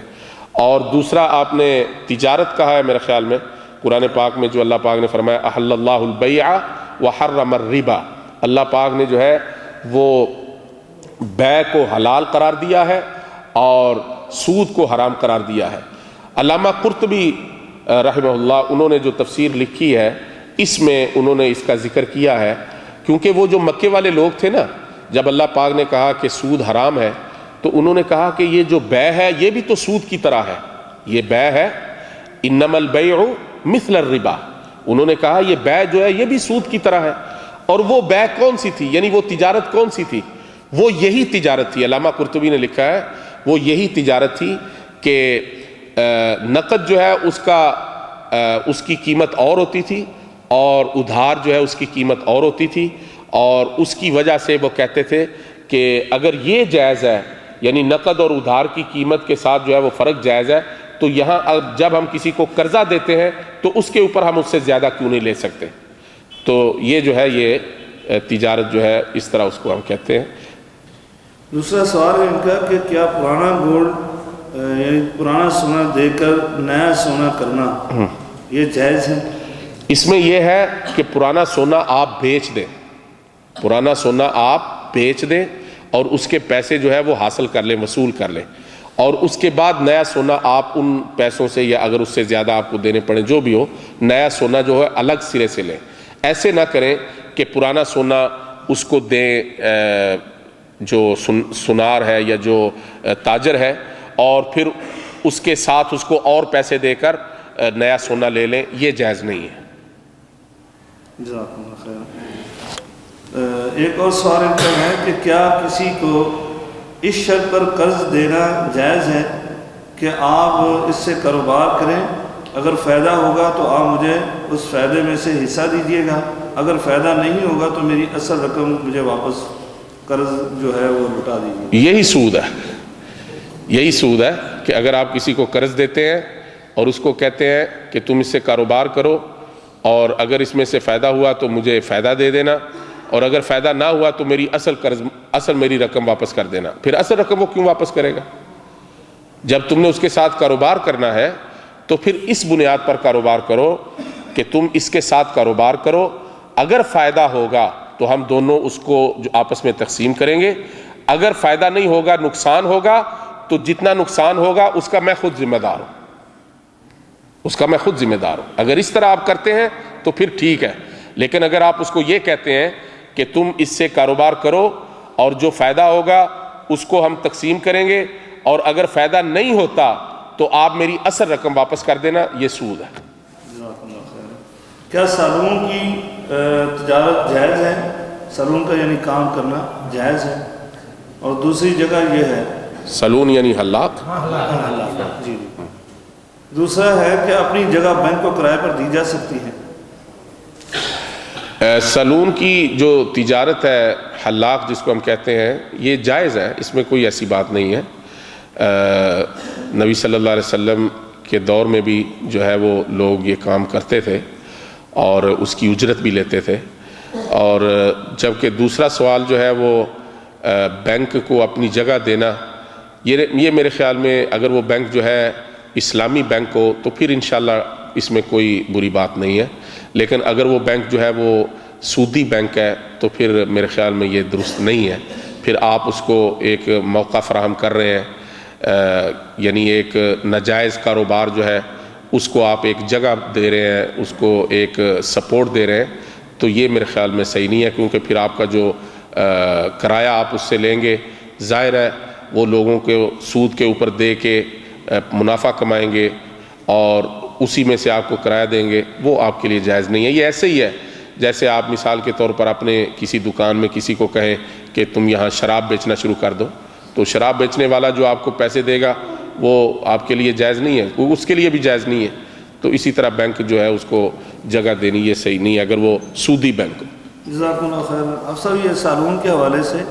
کہ بیوٹی پارلر بھی ہیں، ان کے حوالے سے بھی وضاحت فرما دیں ساتھ ہی۔ وہ جو سیلون میں لہیا کے بارے میں اصل کا سوال وہی ہے، اچھا، اس میں دونوں کام ہوتے ہیں، بال بھی کاٹ جاتے ہیں اور لہیا بھی بنا جاتا ہے۔ اصل وہ لحیہ کو کاٹنا جو ہے یہ جائز نہیں ہے، نبی صلی اللہ علیہ وسلم نے اس سے منع کیا ہے، اور یہ نبی صلی اللہ علیہ وسلم کی حکم عدولی ہے۔ لوگ کہتے ہیں جو ہمارے علماء ہیں کہ جب نبی صلی اللہ علیہ وسلم کسی چیز کے بارے میں حکم دے دیں تو وہ چیز پھر واجب ہو جاتی ہے، فرض ہو جاتی ہے، پھر وہ صرف یہی نہیں ہوتی کہ داڑھی سنت ہے۔ ہم یہ نہیں کہتے کہ داڑھی سنت ہے، داڑھی جو ہے یہ فرض ہے۔ کیوں؟ اس لیے کہ نبی صلی اللہ علیہ وسلم نے اس کا حکم دے دیا ہے کہ داڑھی رکھو، داڑھی کو چھوڑ دو، اعفوا اللحا وفروا اللحا، تو داڑھی کو رکھنا، داڑھی کو چھوڑنا یہ نبی صلی اللہ علیہ وسلم کا حکم ہے۔ یعنی جب آپ کسی چیز کا حکم کہہ دیں تو پھر وہ چیز جو ہے وہ فرض ہو جاتی ہے۔ تو پھر اگر کوئی آدمی ایسی جگہ پر کام کرے جہاں پر لوگ آئے اور اس کو کہیں کہ آپ ہماری شیو کر دو داڑھی کو، تو یہ درست نہیں ہے، یہ درست نہیں ہے۔ اور اسی طرح جیسے شاہ صاحب نے کہا کہ وہ بیوٹی پارلر ہوتے ہیں، ان میں خواتین جو ہیں وہ جا کر اپنے یہ پلکیں بنوانا اور دوسرے اس طرح کی چیزیں کرنا یہ درست نہیں ہے۔ یہ نبی صلی اللہ علیہ وسلم نے لعنت ڈالی ہے ایسی عورتوں کے اوپر جو اس طرح کے کام کریں، جو اللہ کی جو تخلیق ہے اس کے اندر تبدیلی کرنا۔ ہاں اگر کوئی اس طرح کی بات ہو، خدا نخواستہ کسی آدمی کا جو ہے نا جلنے کی وجہ سے یا کسی اور حادثے کی وجہ سے کسی عضو کے اوپر یا اس کے چہرے کے اوپر یا کسی اور جگہ پر کوئی ایسی یعنی بدشکلی سی آ گئی ہے، اس کے لیے اگر آپ کوئی کاسمیٹک سرجری کروائیں یا کوئی اس طرح کی چیز کریں تو وہ جائز ہے۔ لیکن جس طرح لوگ ہماری عورتیں خاص طور پر اور مرد بھی بدقسمتی سے میں نے یہاں عرب ملکوں میں دیکھا ہے کہ وہ بھی جا کے جو ہے وہ اس طرح کی چیزیں کرواتے ہیں، اپنی پلکیں بنواتے ہیں، اپنے بال جو ہے وہ تھریڈنگ کرواتے ہیں اور پتہ نہیں کیا کیا کچھ کرتے ہیں، تو اس طرح کی چیزیں جو ہے وہ اللہ کی تخلیق کو بدلنے کے مترادف ہے اور یہ جو ہے وہ جائز نہیں ہے۔ نا نبی صلی اللہ علیہ وسلم نے حضرت ابو بکر رضی اللہ تعالیٰ عنہ کے جو والد تھے ابو قحافہ، ان کو دیکھا فتح مکہ کے موقع پر، تو ان کی داڑھی بالکل سفید تھی، ان کے بال بالکل سفید تھے، تو نبی صلی اللہ علیہ وسلم نے حکم دیا کہ غیروا الشیب، کہ یہ جو بڑھاپا ہے اس کو یعنی رنگ کے ساتھ اس کو بدل دو۔ لیکن نبی صلی اللہ علیہ وسلم نے ساتھ شرط لگائی اجتنبوا السواد، یعنی جو بلیک ہے نا اس کو استعمال نہ کرو۔ تو لیکن اگر آپ کوئی بلیک رنگ کے علاوہ یعنی ملتا جلتا رنگ لگا لیں، ضروری نہیں ہے کہ نبی صلی اللہ علیہ وسلم کے بارے میں آتا ہے کہ آپ حنا لگاتے تھے، حنا مہندی جس کو ہم کہتے ہیں، لیکن ضروری نہیں ہے کہ آپ صرف حنا ہی لگائیں، اور کوئی بھی رنگ لگا سکتے ہیں، لیکن وہ بالکل کالا رنگ جو ہے نا وہ نہیں ہونا چاہیے، کیونکہ اس سے نبی صلی اللہ علیہ وسلم نے منع فرمایا۔ اور صحابہ کرام جو تھے رضوان اللہ علیہم اجمعین، وہ عام طور پر مہندی کے اندر یعنی حنا کے اندر ایک اور قطم اس کو کہتے ہیں، قطم وہ ایک اور اس طرح کی جڑی بوٹی ہے جس سے حنا کا رنگ جو ہے وہ زیادہ ڈارک براؤن جس طرح ہوتا ہے اس طرح ہو جاتا ہے، تو وہ نبی صلی اللہ علیہ وسلم کے صحابہ لگایا کرتے تھے۔ سوال ہے ساتھی کا، ایک اور سوال آتا ہے، سوال ہے کہ بینکوں میں ایک اسکیم ہے کہ آپ ایک رقم بینک میں رکھے ہیں اور ہر مہینے کے آخر میں قرعہ اندازی ہوتی ہے اور آپ کے نام وہ رقم نکلتی ہے، تو انہوں نے لکھا موٹی رقم ملے گی، تو وہ کیا موٹی رقم جو ہے وہ ہمارے لیے جائز ہے؟ اصل میں مجھے سوال کا صحیح پتہ نہیں چلا۔ یعنی ایک اسکیم ہے کہ اگر آپ نے بینک میں پیسہ رکھا ہوا ہے اور اس پیسے کی بنیاد پر ہر مہینہ قرعہ اندازی ہوتی ہے، بینک قرعہ اندازی کرتا ہے اور اس میں سے آپ بھی قرآن اندازی میں شامل ہیں، تو اگر آپ کا نام نکلتا ہے تو اس میں آپ کو وہ الگ سے ایک نامی رقم یا قرآن اندازی کے طور پر وہ ملتی ہے؟ کیوں بینک دیتا ہے اس قرآن اندازی کیوں کرتا ہے؟ پرائز بانڈ والا صحیح نہیں ہے کام، پرائز بانڈ والا کام صحیح نہیں ہے. یہ بالکل وہی ہے جس کو ہم گیمبلنگ کہتے ہیں. اور یہ لاٹری سسٹم جس طرح اب اس وقت پوری دنیا میں جو ہے وہ امریکہ میں، برطانیہ میں اور مغربی ممالک میں یہ لاٹری سسٹم ہوتا ہے. اس میں یہ ہوتا ہے کہ ایک آدمی جو ہے، پاکستان میں بھی یہ چلا تھا ریفل سسٹم، وہ آپ نے ریفل ٹکٹ اور اس طرح کے کہ آپ ٹکٹ خریدتے ہیں تو سارے بندے مثلا 5 ریال دیں، 10 ریال دیں یا 1 ریال کی بھی خریدیں، اور اس کے بعد وہ سارے پیسے اکٹھے کر کے تو کسی ایک کا انعام نکال دیتے ہیں، باقی سب کے ضائع ہو جاتے ہیں. یہ بات درست نہیں ہے. اسی طرح اگر آپ بینک میں قرضہ پیسے رکھتے ہیں تو بینک کسی وجہ سے آپ کو اگر پیسے دیتا ہے، مثال کے طور پر آپ کے پیسے بینک سرمایہ کاری میں لگاتا ہے، وہاں پہ منافع ہوتا ہے، پھر آپ کو اس منافع میں سے حصہ ملتا ہے تو ٹھیک ہے. لیکن صرف آپ بینک میں پیسے رکھیں اور اس کے بدلے میں آپ جو ہے وہ بینک قرآن اندازی کر کے آپ کو پیسے دے، تو مجھے پتہ نہیں ہے کہ اس کی یعنی کیا وجہ ہے کہ وہ کیوں اس طرح آپ کو پیسے دیتا ہے. اور یعنی بغیر کسی عوض کے آپ نہ پیسہ کسی کو دے سکتے ہیں نہ کسی سے لے سکتے ہیں، الا یہ کہ کوئی ہدیہ ہو. یعنی ہدیہ ہو، مثال کے طور پر میں کسی کو ہدیے کے طور پر یا صدقے کے طور پر یا زکوٰۃ کے طور پر پیسے دے دوں، ٹھیک ہے. لیکن ویسے اگر میں کسی کو پیسے دوں تو یا تو اسے چاہیے کہ مجھے کوئی چیز واپس کرے، عوض جس کو ہم کہتے ہیں نا عوض، یعنی عوض کے مقابلے میں مجھے اسے کوئی چیز واپس کرنی چاہیے. ایسا نہیں کہ بغیر کسی عوض کے میں کسی سے جو ہے نا وہ پیسے لوں یا کسی کو دوں، تو یہ درست نہیں ہے. جزاکم اللہ خیر. اکثر یہ سوال کیا ہے کہ اسٹیٹ لائف کے حوالے سے کہ یہاں کویت میں بھی پاکستانی ادارہ جو ہے وہ کام کر رہا ہے، تو ساتھی نے کہا میں ان کا کلائنٹ ہوں، رہنمائی فرمائیں کہ مجھے کیا کرنا چاہیے. انشورنس کے حوالے سے میں نے کل وہاں بھی یہ بات کہی تھی کہ انشورنس جو ہے کئی طرح کی ہے، اور یہ جو انشورنس جس کو ہم لائف انشورنس کہتے ہیں یہ تو بالکل جائز نہیں ہے. لائف انشورنس میں یہ ہوتا ہے کہ آپ انشورنس کرتے ہیں اپنی زندگی کی، کہ خدا نخواستہ اگر میں 60 سال سے پہلے میری موت واقع ہو جاتی ہے تو پھر اتنے پیسے جو ہے نا وہ انشورنس کمپنی میرے بچوں کو، میرے گھر والوں کو دے دے گی. اب کسی کو کوئی پتہ نہیں کہ کس کی موت کب ہونی ہے، پہلی بات تو یہ ہے. اور دوسری بات یہ ہے کہ جب کسی کی موت ہوگی تو اللہ تعالیٰ جو ہے وہ سب کا کارساز ہے. اللہ تعالیٰ نے قرآن میں فرمایا کہ تمہیں بھی ہم رزق دیتے ہیں، تمہاری اولاد کو بھی ہم رزق دیتے ہیں. اور تیسری بات جو ہے وہ یہ ہے کہ یہ جو انشورنس کمپنیاں ہیں، لائف والی انشورنس کمپنیاں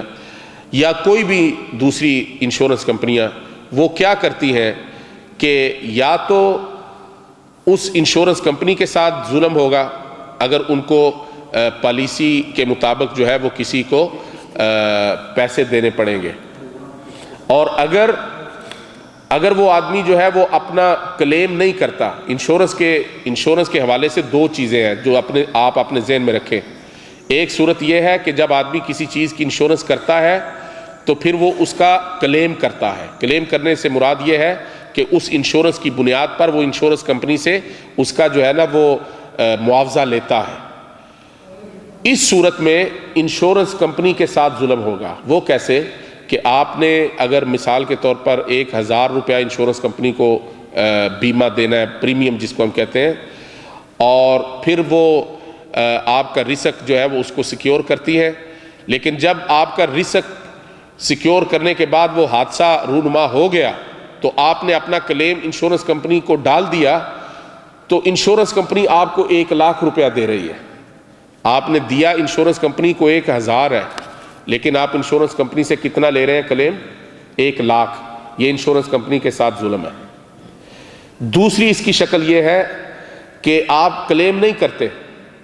آپ صرف انشورنس کرواتے ہیں اور اس کے بعد جیسے میں نے آپ کو کہا کہ وہ حادثہ رونما نہیں ہوتا. مثال کے طور پر اگر وہ لائف انشورنس ہے تو وہ آدمی جو ہے وہ فوت نہیں ہوتا. تو پھر کیا ہے؟ پھر اس کے بعد یہ ہے کہ وہ آپ کے پیسے جو ہے وہ اس انشورنس کمپنی کے پاس جاتے رہتے ہیں، اور اس صورت میں آپ کو کچھ نہیں ملتا، یہ آپ کے ساتھ ظلم ہے. اس صورت میں آپ کو کچھ نہیں ملتا، یہ آپ کے ساتھ ظلم ہے. اس لیے جو عام طور پر یہ جو ٹریڈیشنل یا کنونشنل انشورنس کمپنیاں ہیں ان کے ساتھ جو ہے وہ اس طرح کا معاملہ کرنا، لین دین کرنا وہ جائز نہیں ہے۔ اب اسلامی انشورنس کمپنیاں بھی مارکیٹ میں موجود ہیں، وہ لائف انشورنس تو نہیں کرتی ہیں لیکن دوسری انشورنس کرتی ہیں، جیسے گاڑی کی ہے، مکان کی ہے، یا جو ہے نا وہ کاروبار کی ہے، فیکٹری کی ہے، اس طرح کی انشورنس وہ کرتی ہیں، تکافل کمپنیاں اس کو کہتے ہیں، اور ان کا جو طرز عمل ہے وہ تھوڑا سا الگ ہوتا ہے، وہ سودی کمپنیاں نہیں ہیں، اور وہ جو ہے نا جس طرح ہم کہتے ہیں نا کوآپریٹو سسٹم ہوتا ہے کہ جو آدمی پالیسی ہولڈر ہوتا ہے وہ ایک قسم کا اس کمپنی کے اندر شیئر ہولڈر ہوتا ہے، اور وہ سارے جو شیئر ہولڈر ہیں وہ مل کے پیسے جمع کرتے ہیں، اور پھر خدا نخواستہ کسی ایک شیئر ہولڈر کے ساتھ اگر کوئی واقعہ رونما ہو جائے، کوئی حادثہ ہو جائے تو پھر سارے مل کے جو ہے اس کی مدد کرتے ہیں، یہ جائز ہے۔ جزاک اللہ ایک خیر۔ آدمی کمپنی میں کام کرتا ہے، ایکسیڈنٹ میں اس کا ہاتھ ٹوٹ جاتا ہے، کمپنی انشورڈ ہے، کیا وہ پیسے آج اکاؤنٹ میں جائے گا؟ اگر کمپنی نے ان کو یہ کہا ہے کہ اگر حادثے کے اندر آپ کا کوئی خدا نخواستہ نقصان ہو تو ہم اس کے ذمہ دار ہیں، تو پھر وہ آدمی، کمپنی جو ہے وہ انشورنس کرواتی ہے تو اس آدمی کو اگر وہ کمپنی دیتی ہے تو اس آدمی کے لیے لینا جائز ہے۔ جزاک اللہ خیر۔ یہ ایک سوال ساتھی نے آپ صاحب کے جواب پر کیا ہے لیکن تھوڑی سی وضاحت ہو جانی چاہیے، یہ ایسے نہیں ہونا چاہیے۔ آپ نے لکھا کہ آپ نے فرمایا کہ بینک سے سود لے لیں، آپ صاحب نے ایسا نہیں کہا، بلکہ سوال یہ تھا کافروں کے ملک میں کافرانہ نظام ہے وہاں پر کیا کرنا چاہیے، تو آپ صاحب نے اس کا جواب دیا تھا، تو یہ وضاحت ہو جانی چاہیے۔ اس ساتھی کا یہ سوال ہے کہ آپ نے جو یہ کہا کہ سود لے لیں، اس کو غریب علاقے میں استعمال کریں، جب میں سود لوں گا تو اس کا گناہ تو مجھے ہوگا، لیکن جب میں کسی غریب کو دوں گا تو اس کا ثواب نہیں ہوگا، تو مجھے کیا فائدہ ہوگا؟ نہیں، آپ اس پیسے کو جب وہاں سے لیں گے صرف اس نیت سے کہ میں یہ پیسہ اگر ان کے پاس چھوڑوں گا تو یہ مسلمانوں کے خلاف استعمال کریں گے، اس لیے آپ اس پیسے کو لے کر آپ جب استعمال نہیں کریں گے تو انشاءاللہ تعالیٰ آپ کے اوپر کوئی گناہ نہیں ہے۔ اور دوسرا یہ ہے کہ اس پیسے کو آپ کسی ایسے جگہ میں خرچ کر رہے ہیں، کسی ایسے لوگوں کو دے رہے ہیں کہ جن لوگوں کے اوپر جو ہے وہ ان کے یعنی قحط کی وجہ سے یا بھوک کی وجہ سے حرام چیزیں بھی حلال ہو جاتی ہیں، حرام چیزیں بھی حلال ہو جاتی ہیں، آپ کو اس کا نہ نقصان ملے گا نہ آپ کو اس کا اجر ملے گا، صرف اتنا اجر آپ کو ملے گا کہ آپ نے وہ پیسہ ان ممالک میں یا ان بینکوں میں نہیں رہنے دیا تاکہ وہ کسی غیر مسلم تنظیم کو نہ ملے اور وہ غیر مسلم تنظیم جو ہے اسے مسلمانوں کے خلاف استعمال نہ کرے۔ اس لیے ہم نے آپ کو کہا ہے کہ آپ اس پیسے کو وہاں سے لے کر کسی اور کو دے سکتے ہیں، آپ اپنے استعمال میں نہیں لا سکتے۔ جزاکم اللہ خیر۔